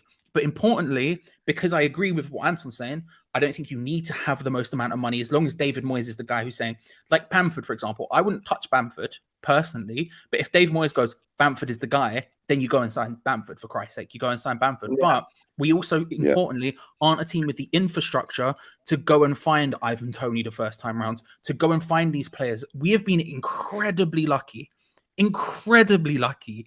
We went to Thomas Souček was found by our one scout, and then we asked Thomas Souček, do you know a right back? And the guy that we happened to get happens to be really good. It's pure chance. It's insane. We need the infrastructure. Hopefully, Rob brings the infrastructure, and then hopefully the new investor can inject some funds. What I can't understand we there, have though, to be realistic and say, this January is good. If we're looking at it and saying we need to seize the moment, which I 100% agree with, we really do, because we never under DSB moments. What do you mean seizing moments? We watch the moments. We go, oh, do you remember that moment? That was great. We don't seize nothing, right? But I just don't see it happening unless these things all happen to fall into place. Do you remember that year? Do you remember, was it 99? Was it 99 when we finished 5th in the league? Won the Intertoto Cup final, qualified for the UEFA Cup, then got relegated the next year. I was 6. I mean, we never seized the moment. Oh, you were 6, thanks. That's brilliant, Charlie. Just ram it home. I'll make a man feel old. Wow. I think it's less a case of not seizing the moment. I think it's more a case of not following up on anything that we do. You know, in the past. This season has been a complete change to that theory. But I mean, like, this is our second decent season. We're challenging for honours and God knows what else. So I don't think it's really a case of of what you were saying. I think it's more a case that we're not following up what we can achieve. Bang on. It's bang on the money. It's a lack of motivation to continue to improve. Yeah. Whereas since David Moyes has come in, that whole philosophy has changed. It's now a case of it's more like being trained by the best boxer in the world or the best boxing coach in the world. You don't just hit a man once, you follow up, and that's what we've got to do as a football club. You don't just sit back. You don't just sit back thinking, well, we took Man City to what is that? We took Man City to penalties and beat them. That you don't sit back on that. You go, what you do next time is you go out to beat them. They're beatable. And that's the kind of mentality I think Dave Moyes has started instilling into the group of lads that he works with. And I think as a result of that, that's why we're seeing the results and the positions that we're seeing at this moment in time. I agree. Everything you just said there, and you're bang on the money. What you just said, all right. But we can't just sit there and go, you know what, right? Because we have to go out and find a striker. Right? Yeah, we do. But I think it would be a massive mistake for us to say, and we're all guilty of it, but he's not like Antonio. I don't think we need another Antonio. We've got No, we need a different player to Antonio. Yeah, That's we what need somebody who's totally different, who's more dynamic or I agree with faster that. or more Yeah. able in the air. You know, I think it'd be a big I mistake think we need Right. if Sebastian. we go and Haller. sign a I think we clone need of Sebastian Antonio. Haller and Chicharito. Oh, I think shut they're up, the two players Anton. we need. Well, that Shut would have been the perfect pairing, wouldn't it? The thing is, we would never. The thing is, we've had quality players. We just don't know how to use them. We don't know how to play these. They don't fit the mold. That's the concern I've got about what I agree with you what you're saying, Clive. But my concern is if you do find someone completely different, what does that do for the team right now? Because they just know how to. Yeah, but you can't keep playing the same way, though, can you? Let's be honest. We can't keep going. Oh, right, we'll play the one way and that's it. No, but the one way we do change is what we did last year, which is we went to 5 at the back rather than 4 at the back, but we still played with a lead man up top. Or when it was against Villa, for example, when Antonio wasn't able to play and Jesse Lingard just signed for the club, then we played with the false 9. So we do have options, and I don't doubt for a second this season Moyes will go to a back 5 at some point when he deems it necessary, like what he did tonight, apparently, which I can't believe. What's he laughing his head off about? He's working Sorry, I just. No, but it's an hard one with me because I look at it and what Budgie just said. This bang on. Right, we're in our best moment that I've seen West Ham in 34 years of my life. Now, no disrespect, 34. but I'm 34, mate, looking good and all.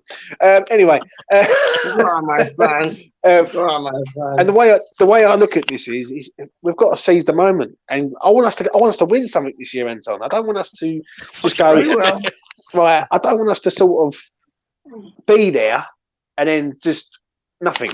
Oh yeah, we've had a good season. We finished 6th again, but we're in 4 competitions. I'm not going to say we're going to win the Premier League. I'm not that deluded, right?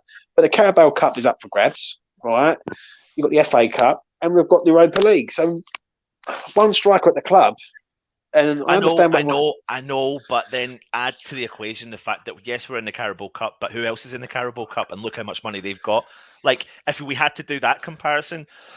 I know it's a cup competition. I get that, but we have to also be realistic. I absolutely want a cup more than anything. Yeah, but we have just knocked out the holders in the last 5 years, Anton, on a penalty shootout. Absolutely, 100%. But so I believe we can beat anyone. I do, and I want us to win anything. But at the end of the day, the way I think is, if we don't win anything this year, I would be gutted. But as long as we have progressed somehow, and for me, that's the key. The key is winning a cup. Yes, 1,000,000%. So let me ask you this then.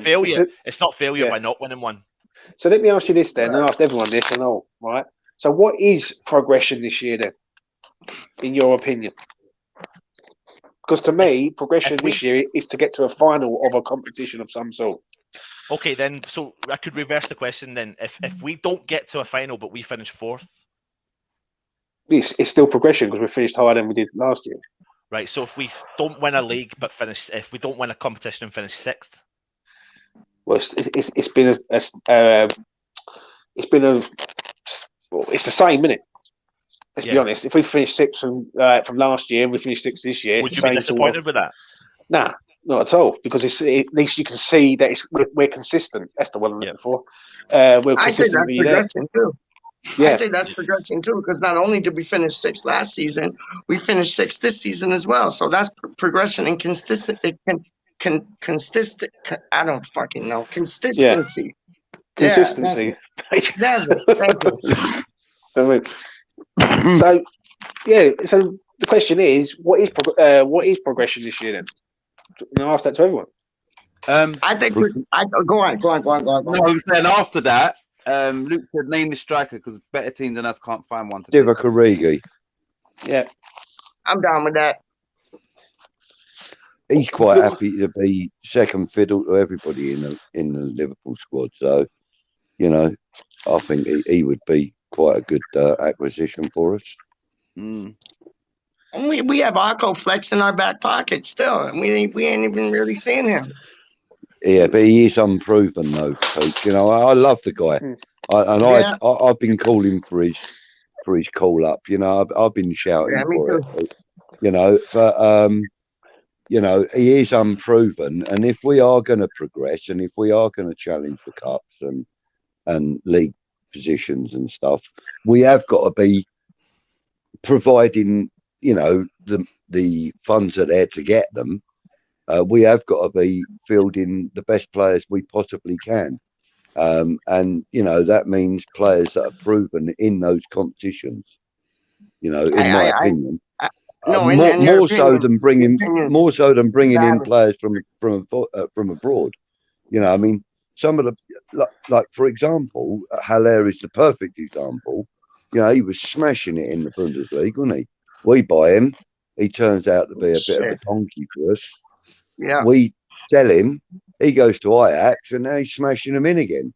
Okay, different leagues, different competition, isn't it? You know, it's the game isn't as difficult as it is in the Premiership. We're led to believe, you know. So, you know, but you know, I think that players that have had Premiership experience are far more valuable, regardless of their price. You know, I mean, you know, an £8 million Premiership proven player is far more valuable than a £50 million, you know, German league player, you know, Bundesliga player, in my opinion. I agree with that. I agree with that, but I'd like James Fever, Fat Boy, he was saying like about how we need a striker and we need like somebody attacking. Like I'd be happy honestly to bring in Lingard and that whole set guy. And that's what Hammerhead just said, that whole set guy. And I'll tell you, if we get this billionaire whatever from the chat, like I'd have Holsek and I've had Lingard any day of the week, man. If those are the only two signings we could bring in, I'd have them any day. Yeah. Yeah, I would. But I mean, in January, sorry, Clive. Anton, in January, Lingard is almost going to be like a free transfer anyway if we get him. It's not going to cost that's what I'm saying. You know, so sorry, Anton, you were going to speak, mate. I can't even remember what I was going to say. I think when you're talking about, and this is to answer both James and Anton's points about progression and about like where we should be finishing and all this sort of stuff. Before the season, I said if we get into the knockout stages of the Europa League, I will happily take a top 10 because that is progression. Because progression doesn't necessarily have to be you keep finishing higher. Progression can be you consistently finish in good positions. Because as Anton said, progression to an extent is just not getting relegated. Right, there is a level of just saying if we aren't in a relegation fight every 3 years, then there is progression there because all of a sudden you can work your way up. We did an interview the other day at some point. I say the other day because I've lost all track of time and no longer know what day it is. But we did an interview with the guy from The Athletic who wrote a story about the investment from the Czech billionaire guy.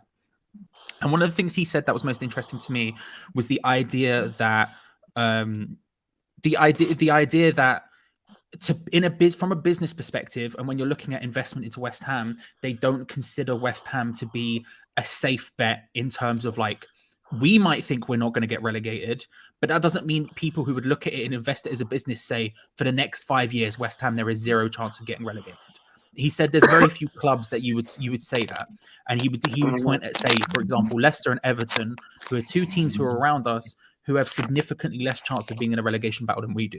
And I think that's because of recent history. I think progression to some extent does mean no longer being in that category. Does mean, okay, you're finishing top half every single... And look, us as fans might not want to hear that. Us as fans are like going, oh, well done, you finished in the top half is maybe like the most condescending, boring thing a fan can hear. Because at least if you survive a relegation battle, it's bad. But there is a level of... You do have to be real. And so when at the beginning of the season, and I said... I would be happy if we got top 10, if we got to but only on the proviso we got to the knockout stages Europa League. It's because that is significant progress. Finishing top 10 2 seasons in a row is kind of progress to us. But at the same time, if we manage to do something in Europe at the same time, I think there is a level of progression there. And so you look at it and you say, now, obviously, you adjust your goal somewhat. We are at a stage where we're doing better. We've got better. Our players look better drilled. like most of our second string seems to be playing on the same hymn sheet as our first string, which is. I can't remember a time when that happened. Even under Bilic, when I thought was the most exciting time as a West Ham fan, even that our second string was all over the shop at times. So like this is insane for us to see. But part of that is that consolidation and that solidifying of our position, and that is progression. And we can't see it as if we finish, say, 8th this year, then it's not progression, because it actually is. Because we finished wherever we finished last season, I don't care, right? But we finished there without European football, without getting deep into cups. And if we're doing that on top of that and finishing in those positions, that's huge. That is genuine progression, because all of a sudden, not only business people, but people like players can look at it and go, actually, I wouldn't mind joining West Ham because they're probably guaranteed to do this. As opposed to us, who right now they go, would I join West Ham? Well, maybe or maybe not. They might do some madness. They might go into a relegation battle. Whatever happens, you have to have a level of it. I understand what you're saying. I respect you greatly, mate. I really do. But it's 41 years without a trophy, and I want to win something at West Ham. I've had enough of us keep thinking 8. Do you want to win something once and then get relegated, or do you want to consistently challenge to win something? Good point. Charlie, at the end of the day, you've just said it yourself, we haven't got the financial power to compete consistently. So I would like to win something. I don't disagree with you. I don't disagree with you. But at the same time, that's what progression is. Progression for us would be getting to a stage where we could actually conceivably say that we have a chance of winning something every season. And I'm not saying win the Premier League every season. I'm saying when the FA Cup campaign starts, we don't all go, I hope we draw flipping Newport in the cup because then we can actually win a game. I'm saying we can look at teams and go, no, we could consistently beat this, and this. And then if we get a bad draw, it happens. But we need to, and that's all part of progress. And that's why I wanted European football in the first place, because it allowed us to go and say, look, we can say what we want about Vlasic right now, but it means we could go to someone like Vlasic, who was worth 30-something million in the summer. Oh, don't talk to me about Vlasic. No, I know, but you're missing the point. If you're judging him on the quality of his time at West Ham, you're missing the point. He was banging them in for CSK. He was the most important player in that team. He was playing in European football.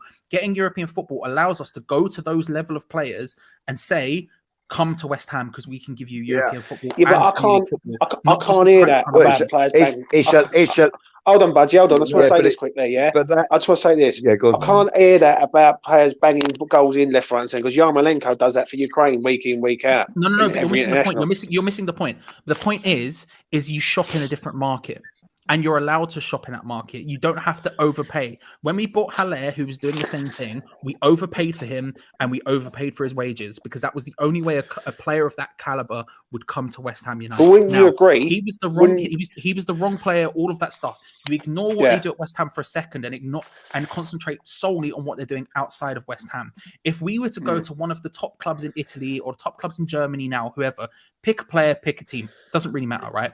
And you say to them, come to West Ham, there's a much higher chance now they would be a lot more up for it because West Ham are in the Europa League, West Ham are doing well in the league, as opposed to if we were sitting 13th and already been knocked out of the... It's that kind of thing. That is a form of progression because that's what we need to be all able to. Because again, as much as we all want to see West Ham win a cup in our lifetimes, obviously we do. The closest I've ever got to it was flipping the 2006 FA Cup final, and look how that went. Or the Betway Cup, obviously massive. But in order to consistently get to the stage where we can say at this point in the season, we've knocked these teams out of the League Cup, we could go forward. We've got to the round of 16 in the Europa League, whatever. In order to do that consistently, which raises your chances of ever doing it in the first place, we need to consistently perform. And I think we are consistently competing because if we are now in our second year, nearly 100%. The end of our second year, and we're doing what we're doing, we need to maintain that level. Of course, I want to see a cup. Of course, it's a priority for me. I need to see it because I've got my dad who's seen us win 4 cups live, and he rams it down my throat daily, and it does my fucking head in. And I want to see it, and I want to be able to return that favour. Desperately do. All I can say, Dad, is I went to the last game at Upton Park. I mean, woohoo! But I mean, I've been to playoff finals, of course. But apart from that, like, come on. I mean, I was going to make a point earlier on, and following up on your point there, Charlie, about shopping in a different market and stuff, David Moyes has just signed a current Champions League winner. You know, so that shows you progress, even at that small scale. You know, we've just signed Kurt Zuma, who is a current Champions League champion, so winner. So obviously, following on from that, things are moving on in that direction. And I would agree that winning a tournament or a cup this year would be incredibly appealing to any one of us. But I also agree that I think the consistency of challenging for those competitions year in and year out is far more important, rather than just a one-off win or maybe. Yeah, but we could challenge for the next 10 years and not get anywhere near a final. Let's be honest here. Like, we could go, we're challenged all the time. We could challenge today. We could challenge this season and not get anywhere near a final. Yeah, but at the minute, this is what I'm saying. In January, you have to seize the moment. You have to go and get a striker, get a left back, and things like that. You can't. Yeah, I don't disagree. I don't disagree, but there's no guarantees. The only way to it's a reason why if you're. And I know stats are very polarizing. I know some people love stats and some people hate stats. I'm certainly in the love stats range, but that's why you look at XG as opposed to goal output as how good someone is.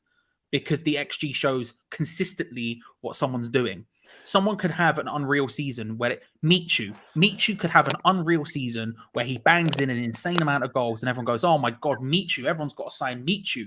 But realistically, XG's crap, he's getting lucky. And then guess what? Next season, he flops.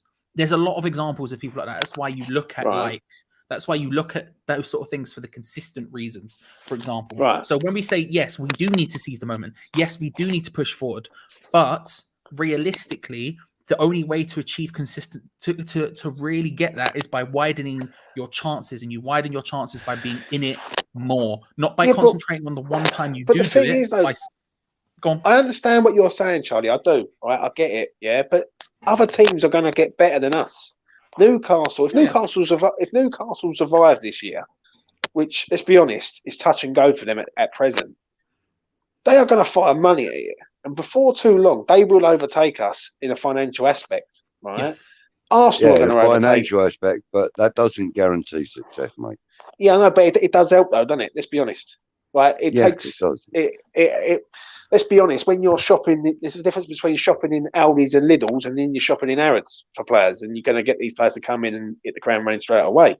Yeah, but Villa's got a rather large bank account, haven't they? But let's be honest here, right? If we go through it and sort of in a logical way, Man City, Chelsea, Liverpool, we're nowhere near them, right? So we're at the question: why Ollie's in charge at Man United? We've got every chance of getting something. That top four is always there, in my opinion. Yeah. Arsenal are a team in transition, but they have got the firepower and the money to go, right, we'll go out and buy the players. Not saying they're going to be successful, but Arsenal can't keep being as bad as they're being. You know what I mean? Tottenham have just got Conte now.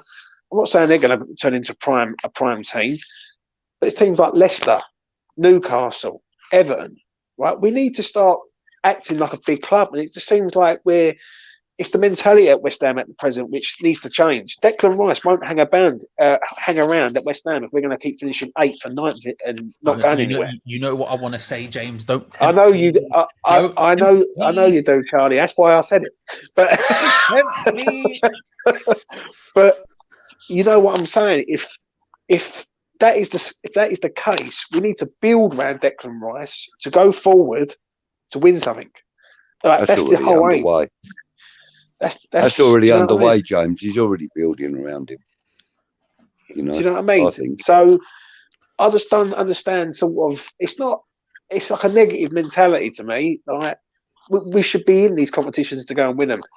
And let's be honest, like Chan, Daka, Usman Edward, Tammy Abraham, Divock Origi. You telling me none of them strikers would have wanted to come to us? Like really? Yeah, now, but not last season, the season 4. No, but what I'm saying is last season we was being linked with all these players, and let's be honest, Charlie, like Tammy Abraham could have done a great job for West Ham. 100%. Like, do you know what I mean? And we wouldn't have signed Kurt Zuma if we weren't in the Europa League.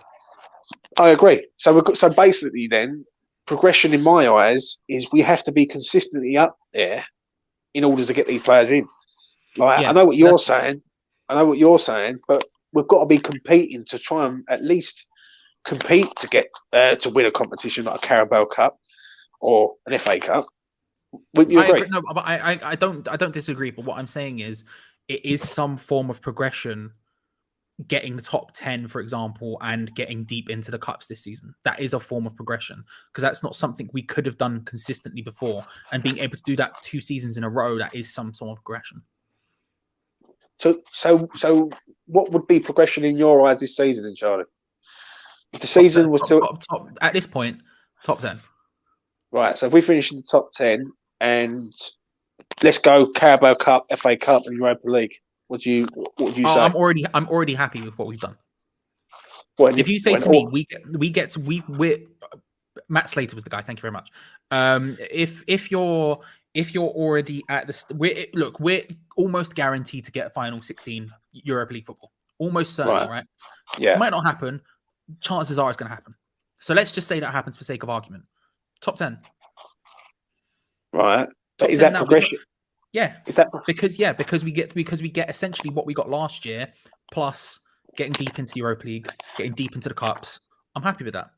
Don't get me wrong. At the end of this season, it might feel deflating in the same way that last season there was an element of feelings deflating because of the way it ended.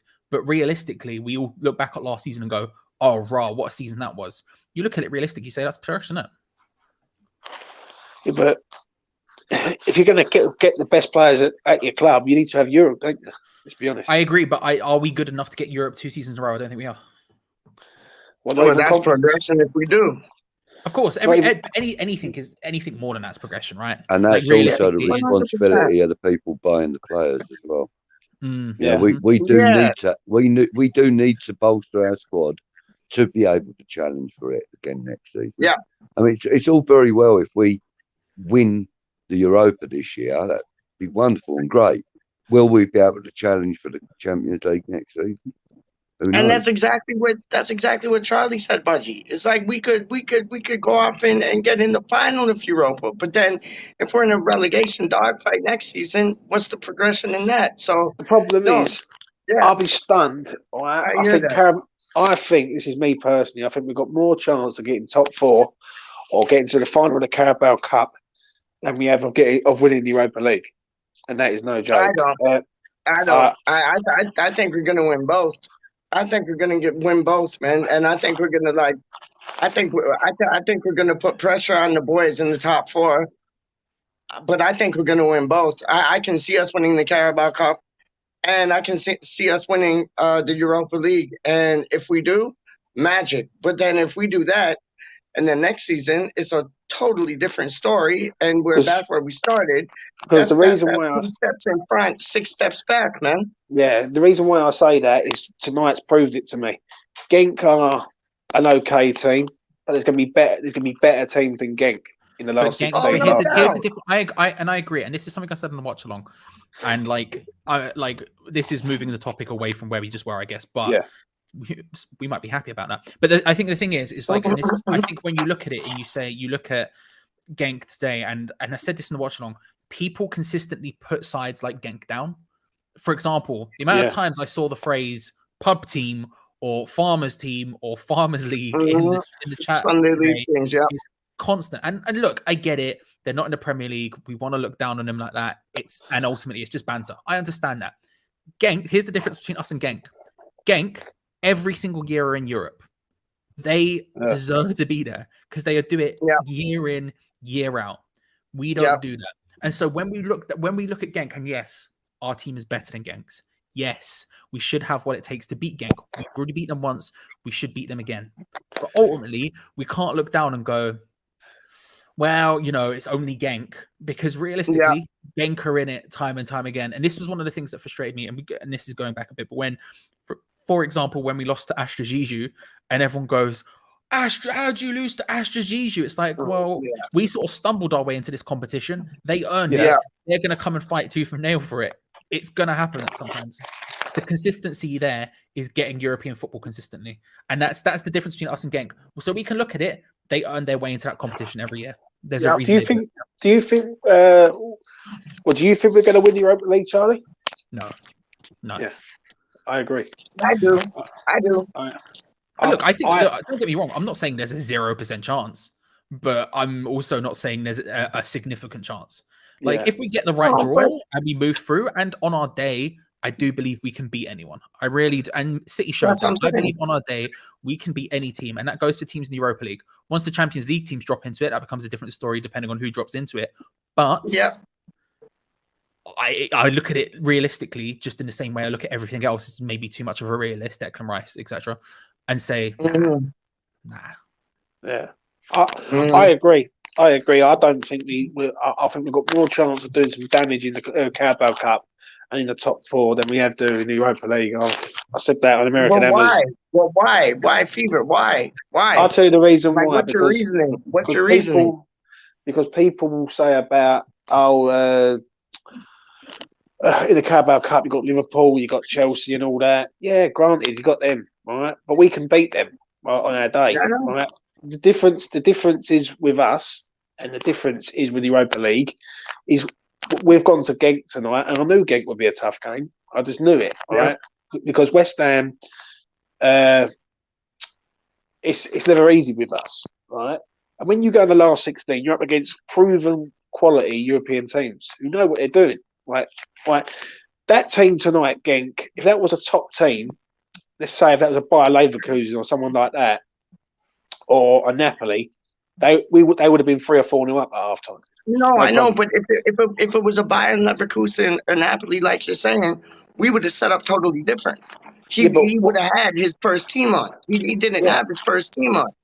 You know what I mean? Like you have to put that into the equation as well, man. I understand that, but I look at the top 4. I look at that we're well scored in the Premier League, that we can go to these places and nick wins.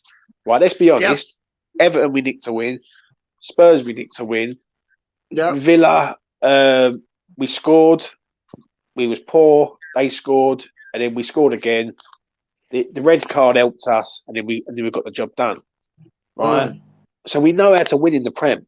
Right. When it comes to the Europa League, the Carabao Cup, for me, Spurs is our game. If we get past Spurs, I think we can win it because a lot of them teams won't field their full strength teams. Maybe Brentford would, but Brentford have got to play Chelsea.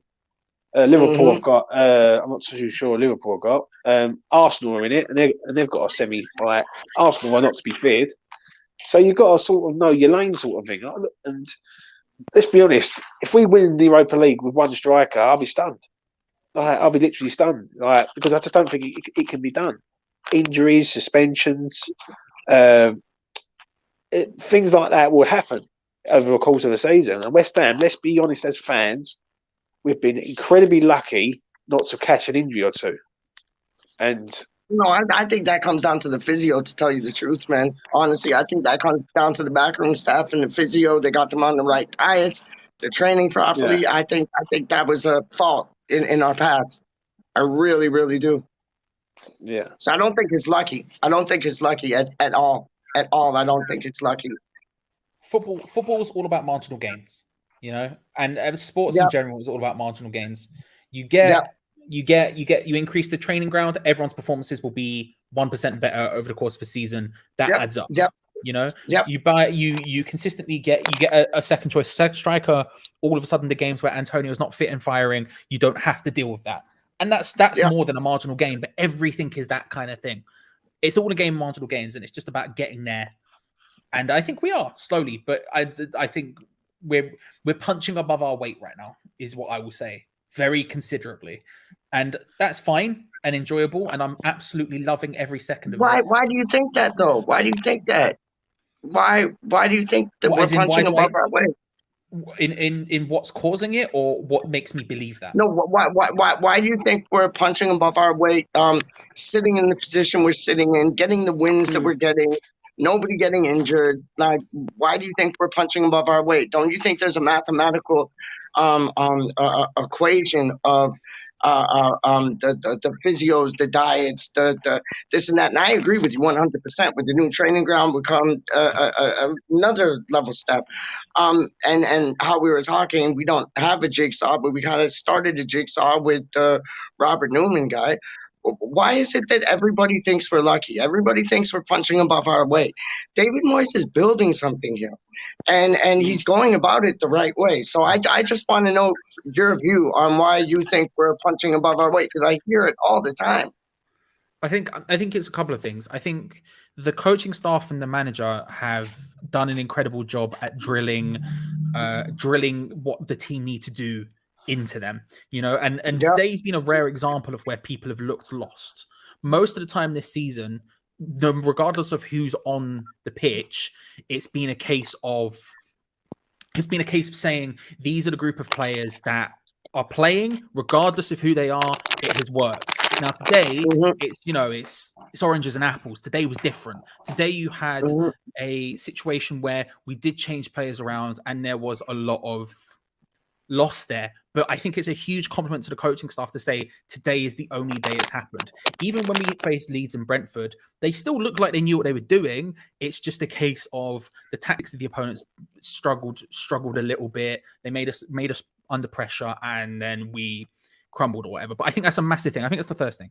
The second thing to say is I think we've been lucky with our recruitment in terms of not basically every single player has worked out, and that's incredibly rare. That really is incredibly rare, because usually what happens is you'll sign, say, 5 players, and it'll be one step forward and then a bunch back, where you have a case of one will work out and the rest won't, right? So it's one step forward, one step back in that sense. However, this time around, what we've had is a whole swath, all of them, basically all of them. And we can make the argument about saying Vlasic hasn't worked yet, blah, blah, blah, blah, of course. But realistically, it's not his time yet. We'll see what happens. His story at West Ham is not his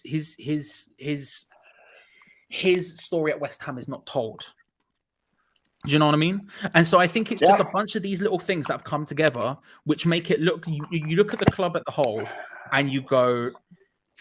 It's not quite as far ahead as the clubs around us, because ultimately it's all a balancing act. You have the strikers, you have the lack of striker situation, you have the left back situation, but at the same time you have a bunch of people who are doing really well. But like as has been pointed out, we can't financially punch alongside of City or Liverpool or even Newcastle soon or whatever. It's all a balancing act. It will get there, but right now we are not. You don't look at the club or the squad or the team in its entirety and go, here is a top 4 team. But you look at them and you go, they are performing like that.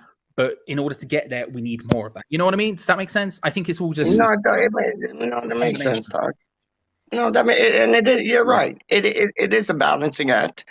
I just think we found... So when would that mindset some change? sort of balance. I think we found that some sort of balance. And I think that we need to build to grow, just like in any business and in anything in life. You need to build to grow. And we have it in our capability to do so. Go on, Fief. Yeah, but when would that mindset change for you? When would it stop being, we're punching above our weight, and then people are going to say, you know what, we're established. Have we got to be like that for the next 5 years, 10 years, 20 years? Forever. Like, yo, we like, have we got to keep? Have we got to win something to be considered as a top club? Like Budgie, Budgie's probably seen more than all of us. So it's like, what's your thoughts on that, man? Like, yeah. Well, I mean, we've always struggled for recognition. Yeah. Always.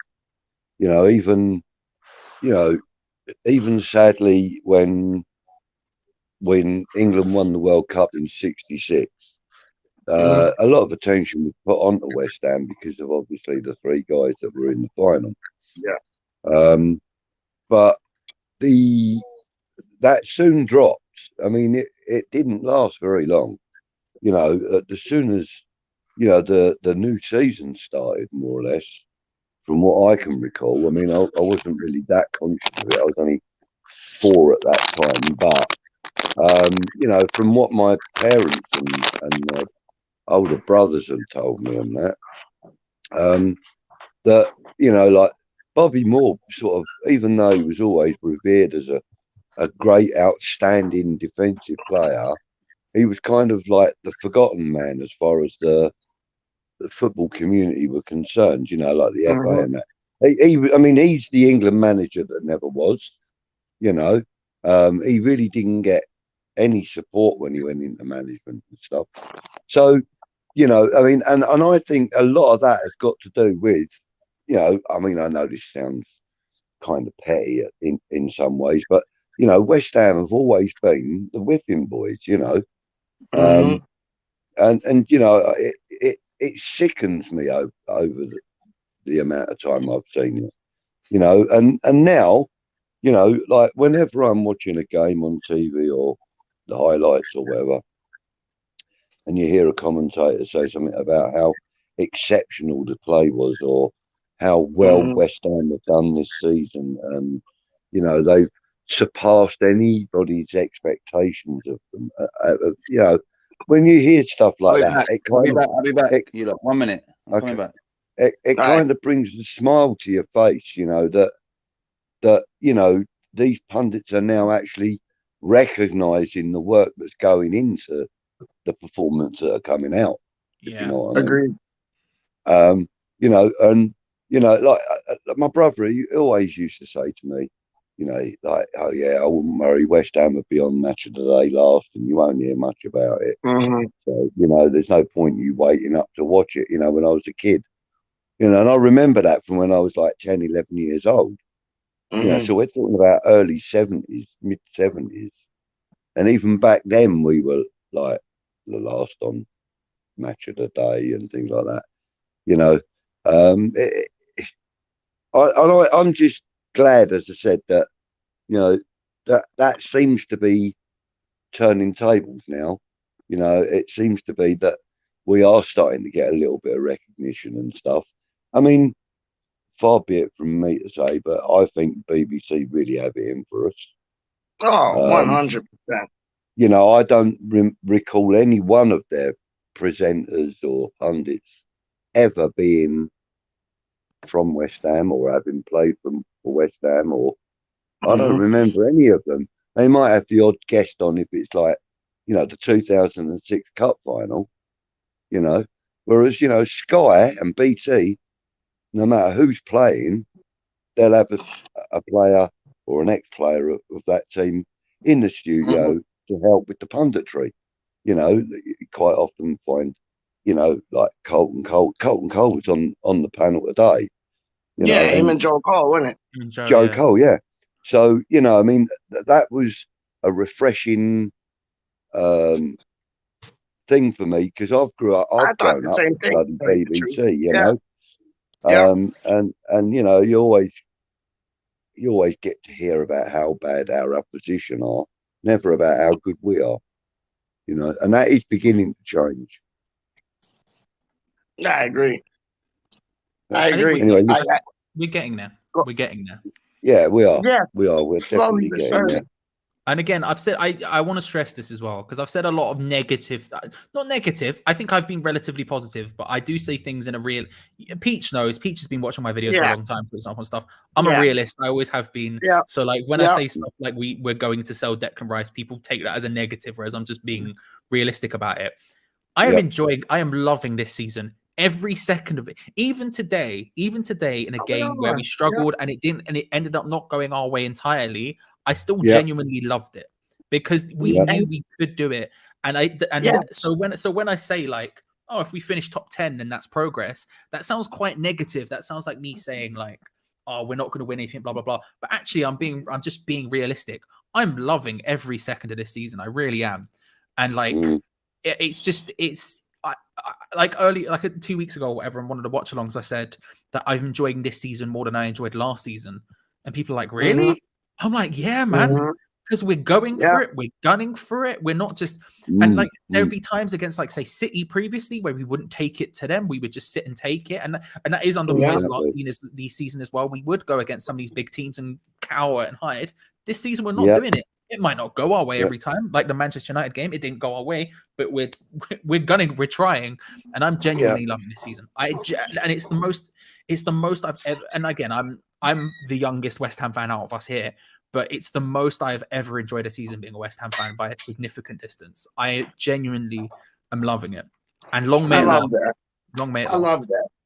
I love that. Because you know what? Even if we go like a goal behind or 2 goals behind, you still got that feeling like we can, like, it was the take off your shirt moment by Tom, wasn't it? Like, you still get that. I think that was like the turning point in like West Ham's whole thing, like that Lanzini goal against the Spurs. Like, I think since then it's like we have belief, even if we're down like 2-3-0 or whatever, we can come back, score like 2, 3, 4 goals in 10 minutes, and we're there.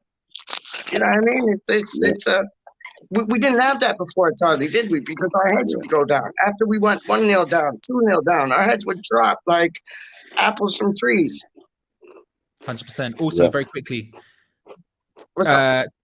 James, what flavor? Salt and vinegar. What did you got? Oh, okay. What do you got? What do you got, dog? I call them Pringles. Paige. Oh, they're crisps, bro.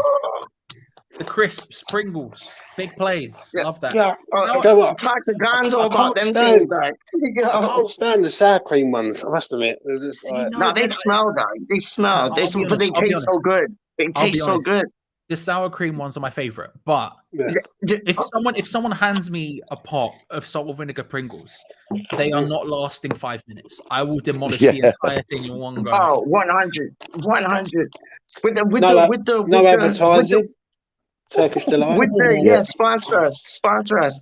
But with the sour cream Pringles, dog, what you got to get is like 2 pieces of bread, butter it up, plosh, and then have your sour cream Pringles in it. Bomb. I'm not playing with you, man. I like the way James is showing Turkish like delight, like, oh, no sponsor. Nice. Indian. Let's go. Dunzos. Yeah, wicked. Evian.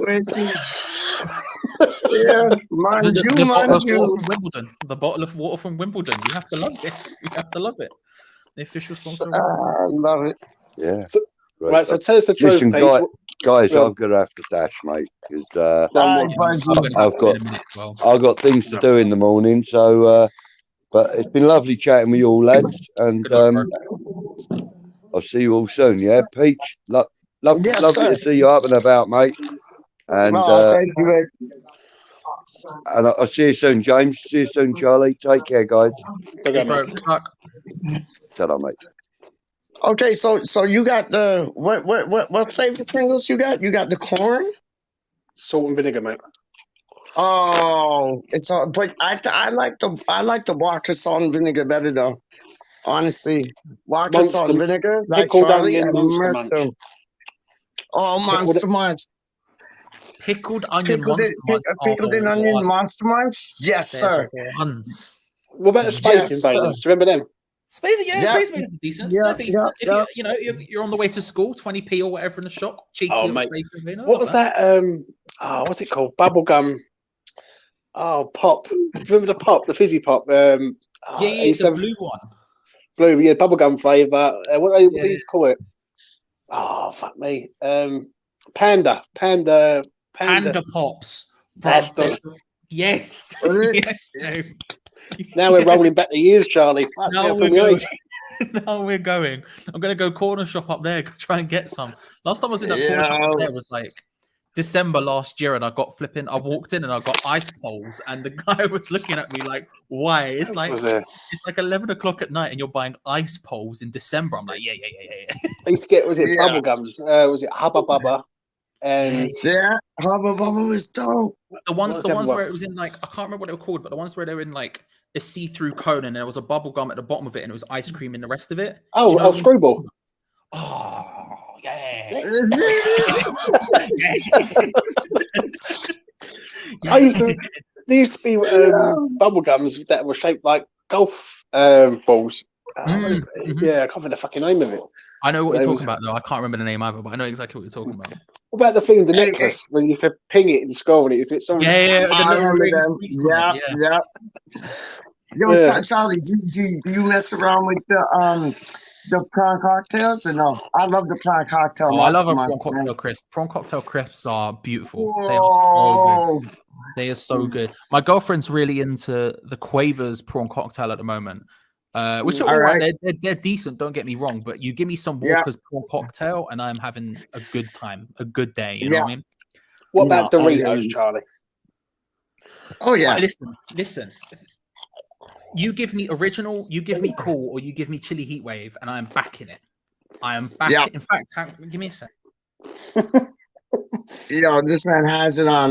He has it on lock. Yo, what about you for Doritos, Feast? Like, yo, you like the Cool Ranch, the fromage, the original. What are you saying, Doug? I like the cool, mate. I must admit. Yeah. I like the cool ones still, but it's like, you know what ones I really like, Doug, is the dill pickle ones, man. The dill pickle ones are fire. Like, I don't know if y'all got them like over there. They only come out like limited edition type thing, man. But the dill pickle one, yo, bedtime, man. They are nasty. They are nasty, man. I thought we had chili heat wave Doritos, but I must have eaten the last one at lunchtime because they're all gone. So instead, I just grabbed a Twix. You know what I mean? Just Oh, Twix are classics. Yeah, Late two night- for the price of A one, late dog. night brunch. Late night brunch. So There we go. what about blackjack? Do you like blackjack, Charlie? I never Well, had blackjack. I don't even know what blackjack is. No, me Oh. neither. Not very nice sweet. What's the other one I used to have? Oh, what's it called? Can't remember the fucking name of it. Used to have sours. Oh, I love sours, me, man. Made your tongue go all different fucking colours, I must admit. Yeah. Um, I love about- and obviously a screwball. But I used to have an oyster. Remember the old oysters? Like the oyster ice cream. What was those ones where they were like they were probably like a tennis ball size like thing. They were like mad sour, and you would just have to go at them for like an hour or something. Oh, gobstoppers, no? Yeah. Yeah, and They were call like, them they were big. gobstoppers over here. Yeah, they were dope. I had one of them Because once, mate. you couldn't break it at first. You had to keep it in your mouth before you could and then it turned into like some sour gum. Those were dope. Shit, mate. They were full of colouring and shit. That was. What's the other one I used to have? I remember the panda pop, bubblegum, strawberry and there was strawberry and something, and there was a peanut butter one. Yeah, it was fucking weird ones, mate. Trust me. And do you ever have that sweet called Toxic Waste? It came in like a little barrel, and they were probably the size of like chewing gum or something. And they were the most sour thing I've ever put in my mouth. They were insane. And that was their whole thing, was just, here is this insanely sour thing. And people would like dare each other to eat them, and they put it in and just be like instantaneously. Yeah. And it was like a pride thing if you could actually get through a flipping Toxic Waste. I love some sours, man. Sours, like, yo, I don't know, if you're going to candy, right? Like, because like sours are candy. Like, do you like the sherbets? Or like, do you like sours? Or do you like, I love the sherbets, man, because it's just like the tangy. I've never been into sherbet. Never been into sherbet. Never been into sherbet. Oh, I love that. I love sherbets, man. I love them. You get the sherbet with the like little packet and the lollipop, and you put the lollipop yes, in. Yes, you used to like lick it up and then stick it in, and then come on, man. They were the best. Yo, how was your korma? How was your korma, Charlie? Oh, it was beautiful. I'll tell you what, right?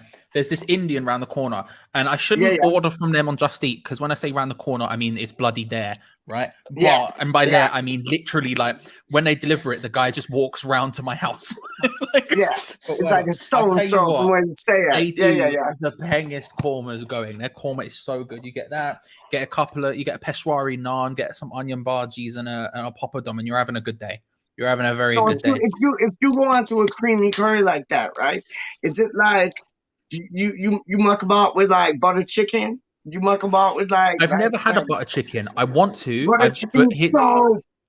I see. I've heard this, and when I did curry time with Jazz, he was screaming the words butter chicken at me, and I wanted to have it, but the other day I tried to buy one, and then when the groceries came, they'd sent a different curry. They'd sent a korma instead of that, and I was like, well, I'll just have the korma.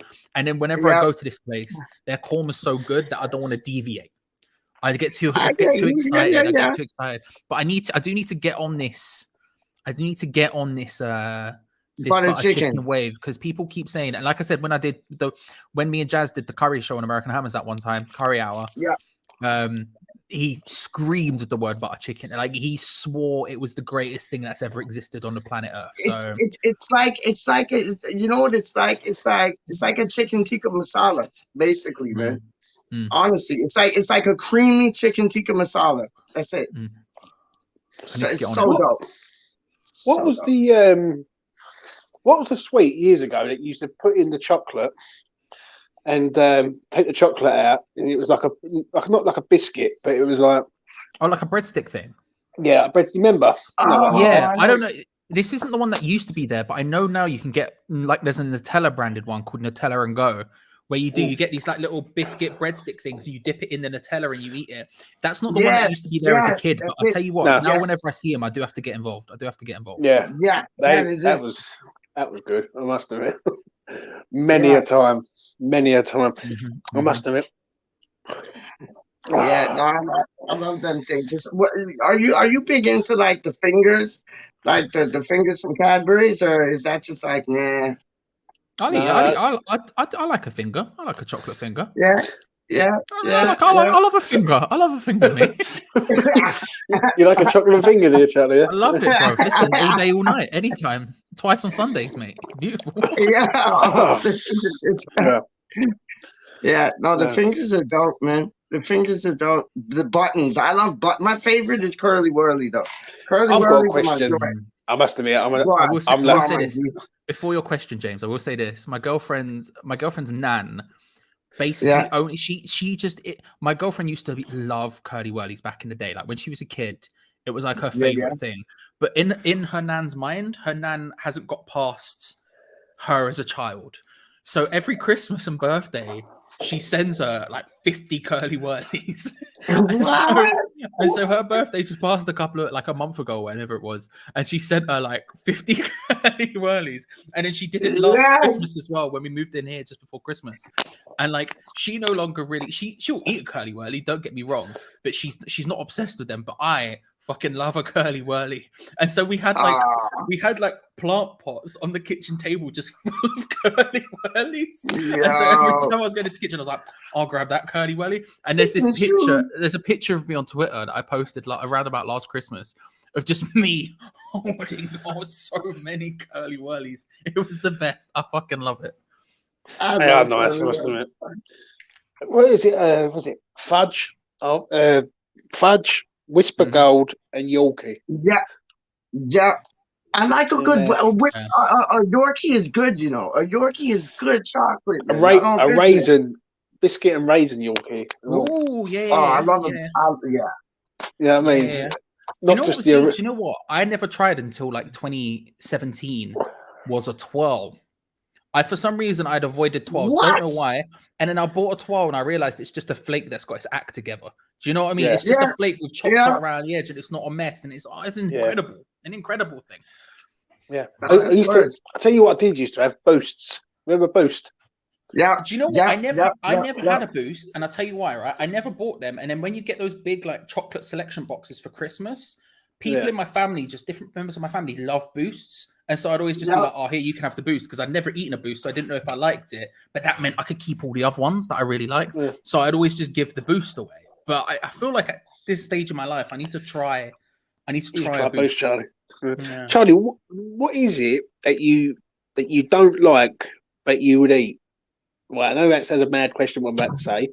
But say, for example, say some people like tomatoes but won't have tomato sauce. Some people would eat a cheeseburger but don't like cheese. What is the thing with you? Well, mine's cheese, really. I eat a cheeseburger. What do you mean? What do you mean? Like things that you don't like but you have with something else? Yeah, I can eat a cheeseburger. Right? Yeah. But I couldn't go and have I couldn't go and eat a block of cheese or have cheese on toast or anything like What that. about Baby Bell? What? Nah, Cheese is the nah. bomb, dog. No, not Nothing. Baby Bell. Nah, just not a fan of cheese, mate. See, here's the I'm- thing. I agree with you. I think cheese is overrated, and I've been saying Oh this. and no, hate me for it. garbage. No, I think cheese is no. overrated, bro. People No come at me way. with like this cheese, that cheese. I'm like, I think cheese in general is. I'm lounging now. I apologize. I think, No, I've been saying this. I yeah. say cheese is overrated, but I tell you what, the watch along chat, we've become obsessed with the Baby Bell, and that's because I know. That's like a new thing, man. I know. because it was oranges. Oranges were the lucky food. Whenever I ate an orange on stream, we won, and so then I just had to keep eating oranges. But then recently, I went to my doctor because I've got stomach issues, and they were like, "Right, here's a list of foods you probably just don't go mad on." And oranges were like very near the top of the list, and he was reading them off, and he goes, "Oranges." He's like, "Do you eat oranges often?"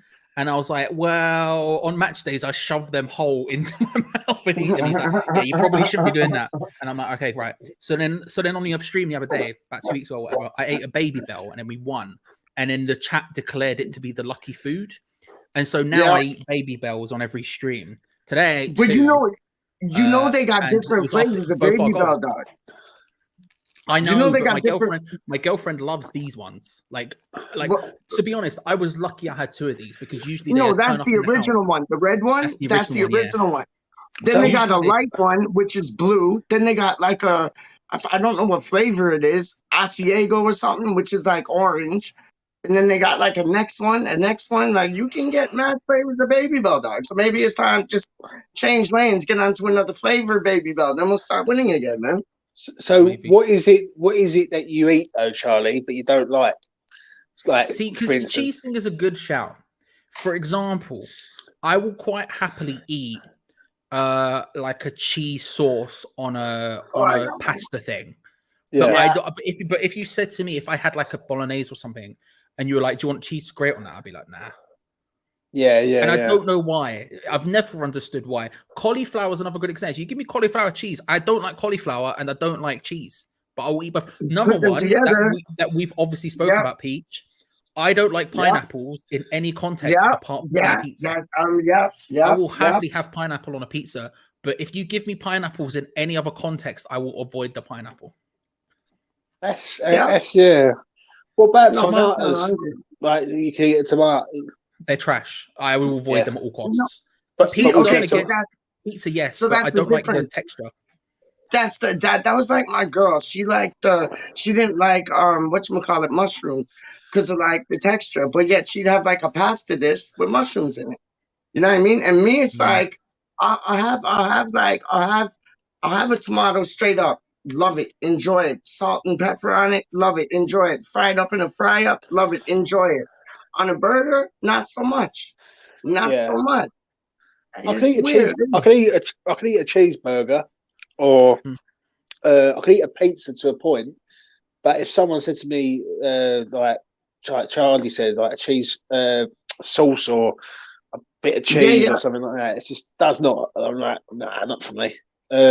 Can't stand corned beef. Not a fan of corned beef. I love corned beef, dog. I love, like, you know, the salads you do with like the turnips in them, and you get like tin ham and like tin corned beef all day long. What about with fish? Some Heinz salad cream. What about fish? Do you like fish? Oh, I love fish. I got sushi. Right? Yeah. Do you guys fuck with sushi or no? Because that's what like I'm having tonight. I've never had sushi in my life. I've never had sushi. It scares me. The idea of sushi. I know, but me too. It scared me. It scared me too because I thought it was gonna be like when I have a steak or something, right? I don't like fat on it, but fat apparently brings all the flavors, and I've grown to know that.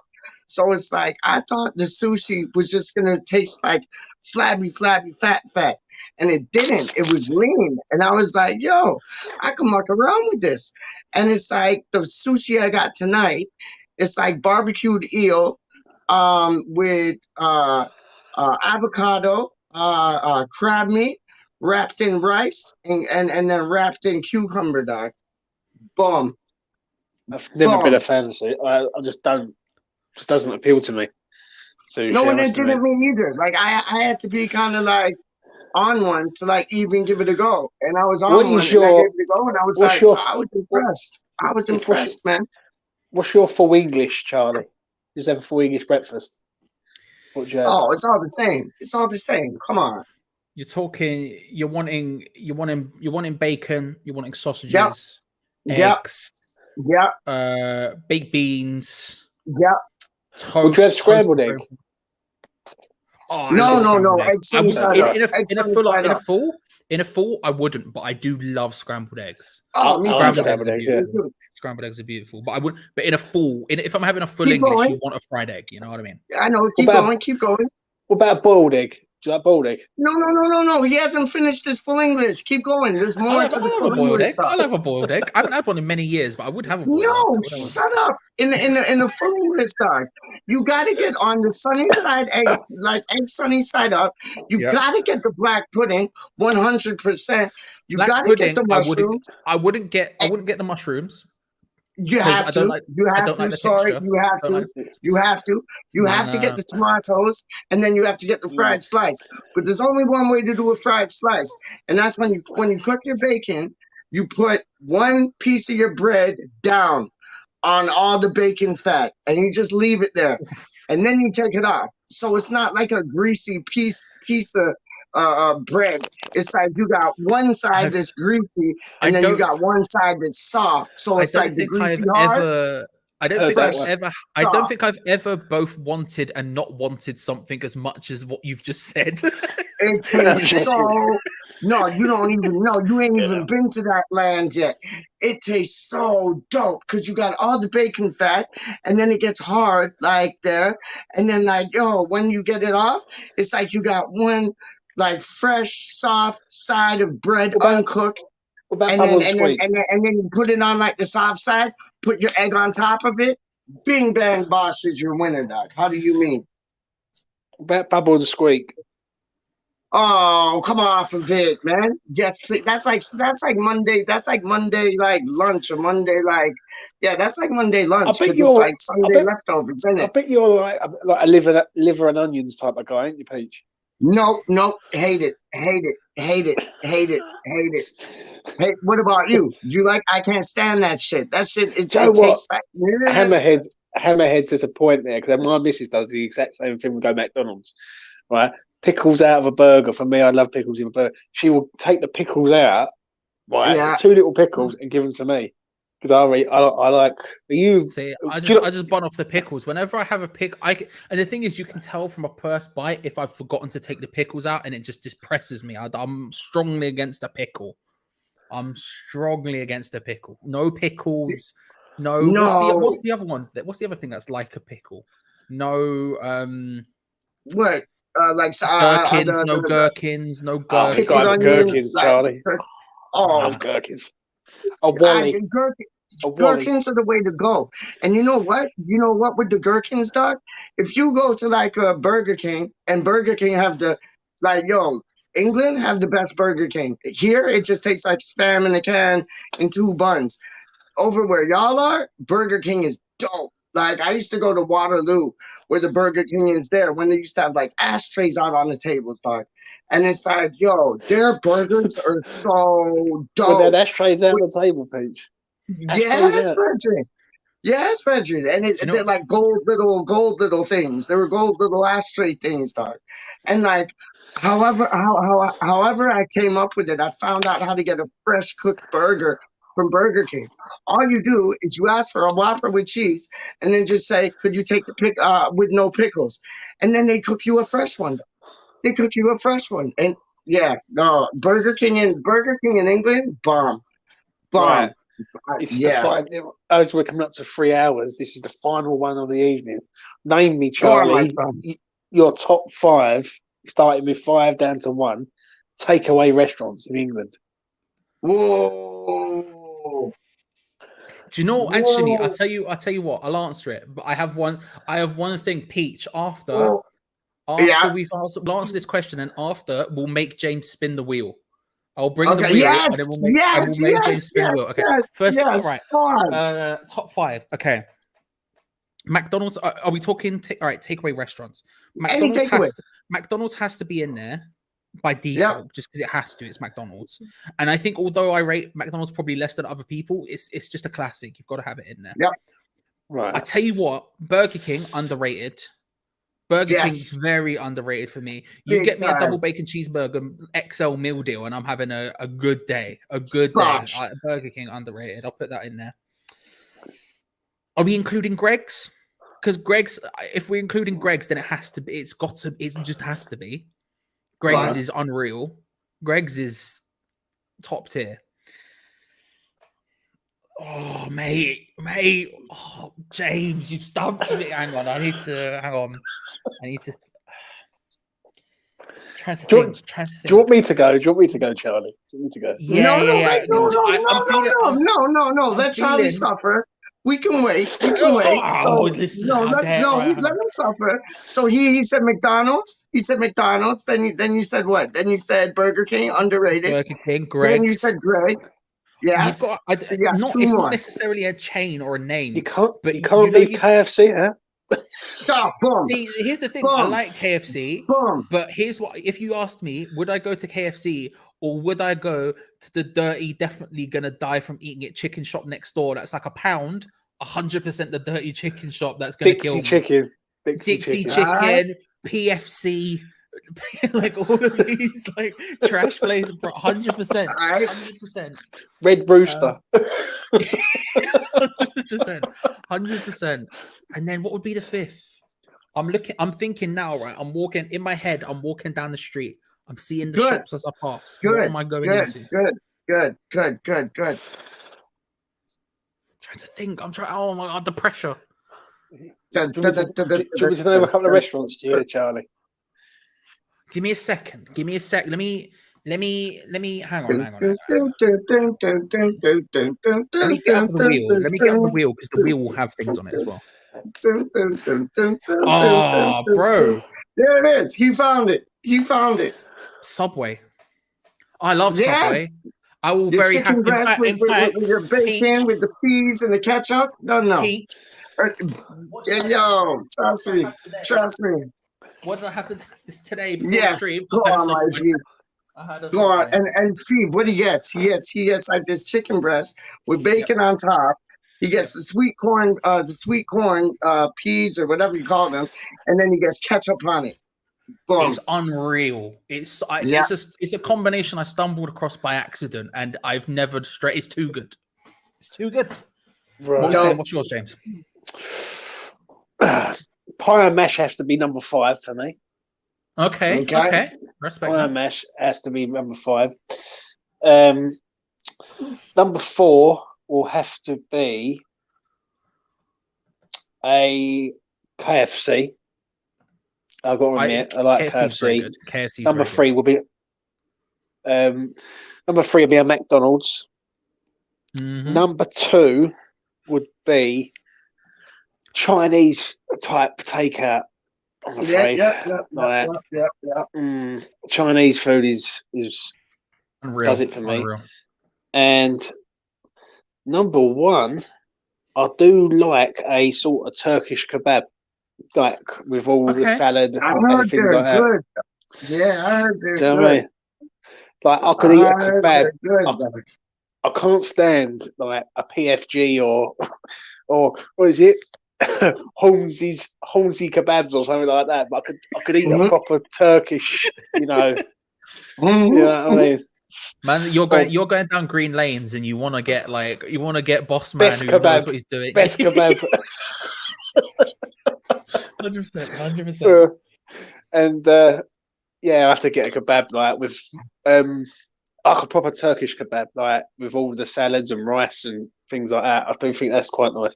But if they did do takeaway and they were going to move on to your restaurants, if you name your top 3 restaurants, Charlie, that if you was to go out for a meal in a restaurant. Yeah, but here's the thing: I'm a cheap date. I'll still pick like a Mackie D's.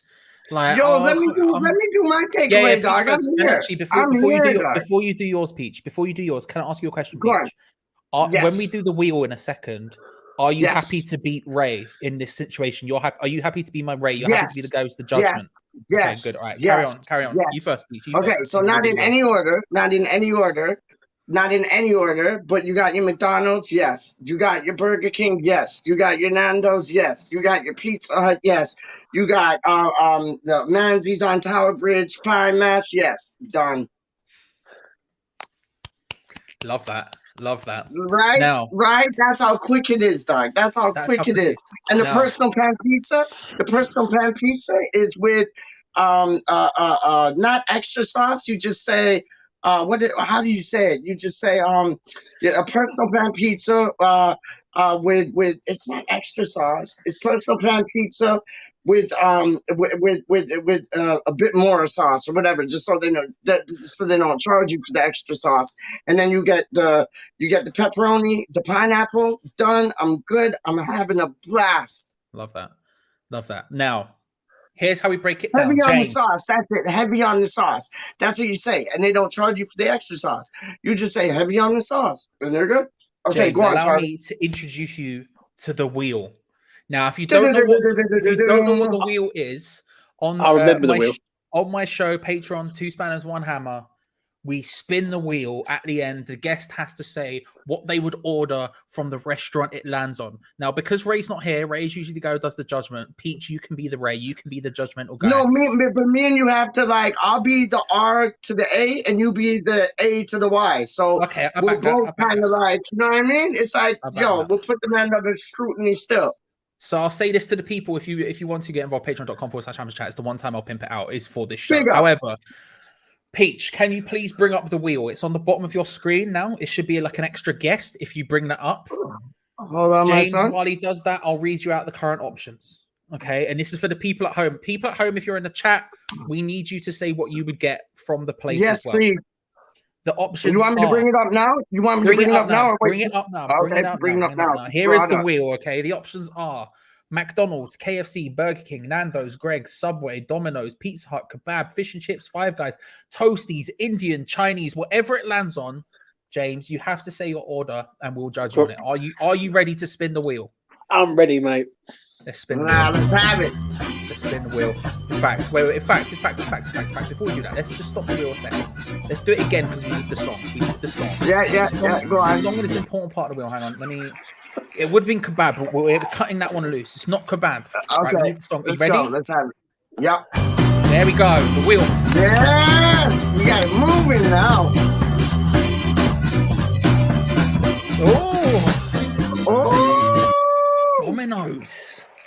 Domino's. James Fever, what would you get from a Domino's? Oh, it'd be barbecue chicken wings, potato wedges. Okay. Barbecue chicken wings, potato wedges. What's the fillets you get? Like the chicken. Oh, the chicken nuggets. Chicken strip. And for a pizza, I would get a meat feast, all the meats on it and all that. That'd be me. You were almost there. You were almost there, but you didn't make the grade, dog. You did not make the grade. Oh, and don't forget garlic bread. I've made garlic bread now, so yeah. She still didn't make the grade, dog. I'll be honest. For me, that makes the grade. And what do you know what I like about it, Peach? Before you give your judgment, I like the fact. Usually, if it lands on say a Domino's, what people will give me is they'll give me I'll probably get a meat feast pizza. James is coming with the accoutrements. He knows the size. He's got the whole deal ready. He knows, and that's what I appreciate about it. But let's hit you. Why, Pete? Why is he not banging it? What's because he ain't gone for the cheesy bread. The cheesy bread is like the lick. Nah. Yes. But let's spin the wheel for Peach. You get some cheesy bread with some ranch sauce. The cheesy bread is the lick. Now the pizza, you could have your meat pizza, meataroni, whatever you want to call it. But is your crust stuffed with cheese, or is it just a normal crust? Nah, I would have had Ben and Jerry's ice cream and all. You can get that for Domino's. No, but the crust, dog. The crust. Are you having a normal crust, or are you having it stuffed with cheese, dog? I'm having it stuffed crust, Pete. Crust. Now, are you having thin crust? Trust me, thick crust? I'm not called Fat Boy either because I don't eat. That's how they call you, Fat Boy. Okay. Peach, if you want to bring up the wheel, we'll spin it for you as well. Let's spin it for you. Oh, let's have it. Let's have it. Finish it off with a final We love wheel the spin. wheel, dog. We love to, and you're spinning the wheel tonight too, dog. Straight up. I'll spin it after. All I'll spin in, it off. all I'm in. happy to be judged. I'm happy to be judged. But All Peach, in, are you ready all to in, spin the all wheel? in. What's that? In fact, before we spin the wheel, let's just look at some of the people in the chat because we've got. Yeah. So Hammerhead gave a doner kebab and chips and salad with all the sauces when it did land on kebab, which I think is a fair shout. But let's judge the other two. Wally has gone with wings, chocolate chip cookies, onion and anchovies pizza. The onions and anchovies pizza is a wild selection, which I respect. But wings and chocolate chip cookies at Domino's are very good. To be fair, I respect that. Oh, the anchovies on pizza is the lick. That is the Wally knows where it's at. I've never had it. I'm It's not going to so judge good. it. I'm not going to judge it, but I haven't had it. I remember that episode of Futurama where Fry's going around looking for the anchovy pizza and stuff. And then Hammerhead is come with a Domino's barbecue-based meteor, garlic and herb sauce, barbecue chicken wings, some extra barbecue sauce, some potato wedges, and some iced cinnamon buns. I will say this is I respect everything Hammerhead has said this, apart from the cinnamon buns. No, cinnamon buns I'll respect. It wouldn't be my first choice, but I respect it. The barbecue-based pizza, I do have an issue with. I do have. Oh no! Solid. But you have to mix it up with tomato sauce. So you have to have some tomato sauce with the barbecue, and it's only like drizzling of barbecue. You can't have the whole thing barbecue. So I agree with you. I want to book a Domino's. Welcome to the wheel. Welcome to the wheel. It will be responsible for my own death. All right, Peach, are you ready to spin the wheel? Yo, let's go, homeboy. Let's go. Where's it gonna land? What do we got? What do we got? It's a Burger King. Oh, it's just gone into Burger King. It's just squeezed into Burger King. See how the world works with me, Doc? Do you see how the world works with me? What was I saying about Burger King? England has the best Burger King in the world. So what I get, honestly, and I'm not even playing with you, like you could think like, yeah, I'm a small guy, but I'm not a small fry, dog. I'm showing you.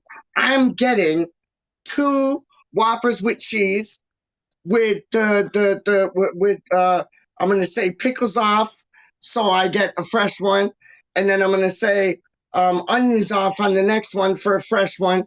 Then I'm gonna ask for a side of pickles. I'm gonna ask for a side of onions. Put them on when I get the burger, just so it's fresh, clean. Also, I'm gonna get extra cheese on that, so it's gonna be Whopper with cheese with 2 cheeses. Then I'm gonna get the chips, and with the chips, I'm gonna get barbecue sauce because Burger King barbecue sauce is out of this world. So I'm gonna get the barbecue sauce. Then I'm going to get my chips, and then I'm going to get my chocolate milkshake, and then like really, the whatchamacallits, the chicken thingies. I forget what they're called, but they're like the chicken thingies. I'm gonna get like they're like chicken nuggets, but they're called something else. I'm the chicken buddies or chicken somethings or yeah, I'm gonna get that done.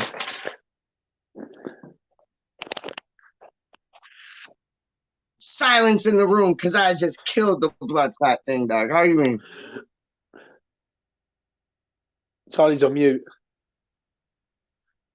I'll give this before James gives his big. What I'll say about this order before James cuts it down, before breaks it down bit by bit into breaking it down, big review style. I'll say this about what I love about your review. Again, the specificity of it. You're coming, you're telling me I'm getting the barbecue sauce because the barbecue sauce specifically from Burger King. Bang. It's a lot of this like bits and pieces which I'm enjoying, you know. Again, a lot of people might go, oh, I'd get a cheeseburger, hamburger. No, you're coming with the details. And I think that's an important point of the wheel. You want to come with details. I think it's a good order. Personally, I would just say now, I'll get a bacon double cheeseburger meal deal XL large, which is the stupidest, largest meal you can get. The cup that you get the drink in is so big that at the I forgot the bacon. Bacon on there too. I forgot the bacon. Bacon on there too on the Whoppers, no doubt. The one around the corner from me, the Burger King around the corner from me, the cups are so large when you get XL, they physically don't fit in the machine. So they have to get smaller cups and then pour it into the bigger cup, which is something that it scares me for my future self, but my current self loves it. No doubt. James, what are you saying about Peach's order? If you I take think it in it's- your car, the cups don't even fit in like your cup things. Like they're too big. Go on, I James. don't know. I think you done well there, Peach. I would definitely Thank you, recommend my friend. going out for Burger King. I'm more of a tower type burger, like the tower burger. I like that. So yeah. Do you know, like all these places, right? This is real talk too. You know, all these places have what they call a secret burger. They What do you all mean? have. See, Frankie, that's Charlie Boy's brother. Big up, Frankie. Big up, Frankie. Trust me, big up, Charlie Boy. We're all asking about him. But yeah, they all have a secret burger. So it's like you can ask for they have different names. And it's like you can only really find them on the internet. But if you go to Burger King and you ask for like the Guatemala or whatever, they'll like give you like 7-8 patties, like what James was saying, stacked. And same in McDonald's, they have one. And it's like it's the secret burger. Trust me. Now it's Charlie's turn to spin the wheel. I want to see No, Charlie. Yes, sir. I will Let's indeed have it. spin the wheel. Yes, I'm tense. Nervous. I'm looking at it. What do you got? Chinese. This is big, mate. On. This is going to be interesting. Chinese. Okay. Whoa. Okay. Here's what I'm saying about a Chinese. I never even order mains. I just get all of the sides and starters possible. So I'm walking in there, right? Now it depends. There's two types of Chinese places. You're either going to a Chinese, or you're going to like a chip shop Chinese, which there are plenty of around here. If I'm going chip shop Chinese, I'm definitely getting chips with this. If I'm going Chinese, I'm not getting chips. I'm getting this. I'm getting chicken balls. First thing up, getting chicken balls, right? Second thing up, getting spring rolls. Specifically, this might be a bit 50-50 on some people. The vegetarian kind of spring rolls. I think they are beautiful. I think not they a pancake beautiful. roll. Never. No, spring rolls. Spring rolls. Although I respect it. Don't get me wrong, and I look at it and I long for it, but I'm just breaking it down. You get a spring roll. You get the chicken balls. You get sesame prawn toast. Because sesame prawn toast is next level. Don't care what anyone says. And then I'm probably getting with that some chicken satay skewers. And that's not even necessarily a Chinese thing. You can get that other places as well. But chicken satay skewers is one of those things where I see it on a menu, I'm getting it. Big place. All sides. And to be honest with you, I'd probably double up on one of these sides as well. So I might get 2 sesame prawn toast. I might get 2 spring roll lots. What sauce do you have with your chicken balls, Charlie? Sweet and sour. Has to be. Sweet and sour. My Chinese would be, I do like a chicken and noodle soup. I think in the winter that's very nice. Yeah. Chicken balls, spare ribs. Oh yes, Chinese style spare ribs. With a Chinese curry and with a probably special fried rice with all the bits of. I will say I do like Steven knows about the Chinese curry, dog. You can get an Indian curry, you can get a West Indian curry. There ain't no curry like a Chinese curry. Trust me. I will say I do like an egg fried rice or a chicken fried rice as well. Don't get me wrong. I do love any type fried rice, to be honest. Is pretty beautiful. Yo, Bridget, I get wonton soup, which is like the pork and the dumplings. I get the wonton soup to start. Then I get the spare ribs. Oh my days, yes, please. Then I get the chicken balls, which is like breaded chicken balls. Then I get the breaded shrimp. Trust me, done. Then I get the chicken curry, done. Then I get the fried rice, done. Then I get the T-dap voy or whatever it's called, tip-dap voy, so the vegetables, the grilled vegetables. Get that. And I get like 10 packets of like the hot mustard. And then I get the sweet and sour for my shrimp and my chicken. And my spare ribs are just like, they're already gone. I'm ordering Just Eat after this. Can you tell I started the show by eating an Indian? You started it all off. Can we start these shows at 9 o'clock instead of like 2 o'clock in the morning? Is that right? I know. I mean, Yo, you say have that. you- You say that like we didn't start this show at like 9 o'clock and it's gone to 3.25 hours, and the last 45 minutes has been just us talking about food. Oh mate, No, but that's why it's random, dog. That's why it's random. Have you ever had 100%. Peking duck? I've never had Peking duck before. I'm sure it's dope because I've had curry duck and it was wicked. I've just thought of a It- brilliant show, Charlie, that me, you and Peach can do on my channel. Food Oh. and football. Food and football. That's what it is. Food Isn't it? and F and F. How you Food- mean F and F? So Food fresh and- F and F. Food and football with Yo. favour. That's what you can't go wrong. The I three love Fs. that. I love that. I love that. I love that, man. Charlie told Thieves and Peach F and F. How you mean? Don't. Oh, mate. I'm starving there, lads. Just gotta let you know that. Yeah. You gotta tell us. No, with no wheel, what are you gonna get to eat, dog? It's a great Is it question. gonna be pizza, chicken? Is it gonna be Chinese? What are you gonna get? Well, what it is, actually downstairs there is a spag bowl downstairs. Right. So I might have to go and use the microwave oven and get that on the go because I cooked it up earlier on I and respect just it. wrapped it. So Well, I'm gonna. yeah. Well, I equally am gonna have to bust out because I've got stuff to do. Titch said this would be 45 minutes long, so we're at 3 minutes. We're at 3 hours and 20. I've got. I to might bust as out well- 'cause but I've then got We I might as well came stay on, on for another I was 20 dragging out, seconds and make it 3 as 20. I'll stay till 3:20. I'll stay until 3:20. But it's Right, been let's enough count it time. in, lads. Start moving it. we got 3, 4, 5, 6, 7, 8, 9. 5, 4, 3, 2, 1. Yeah.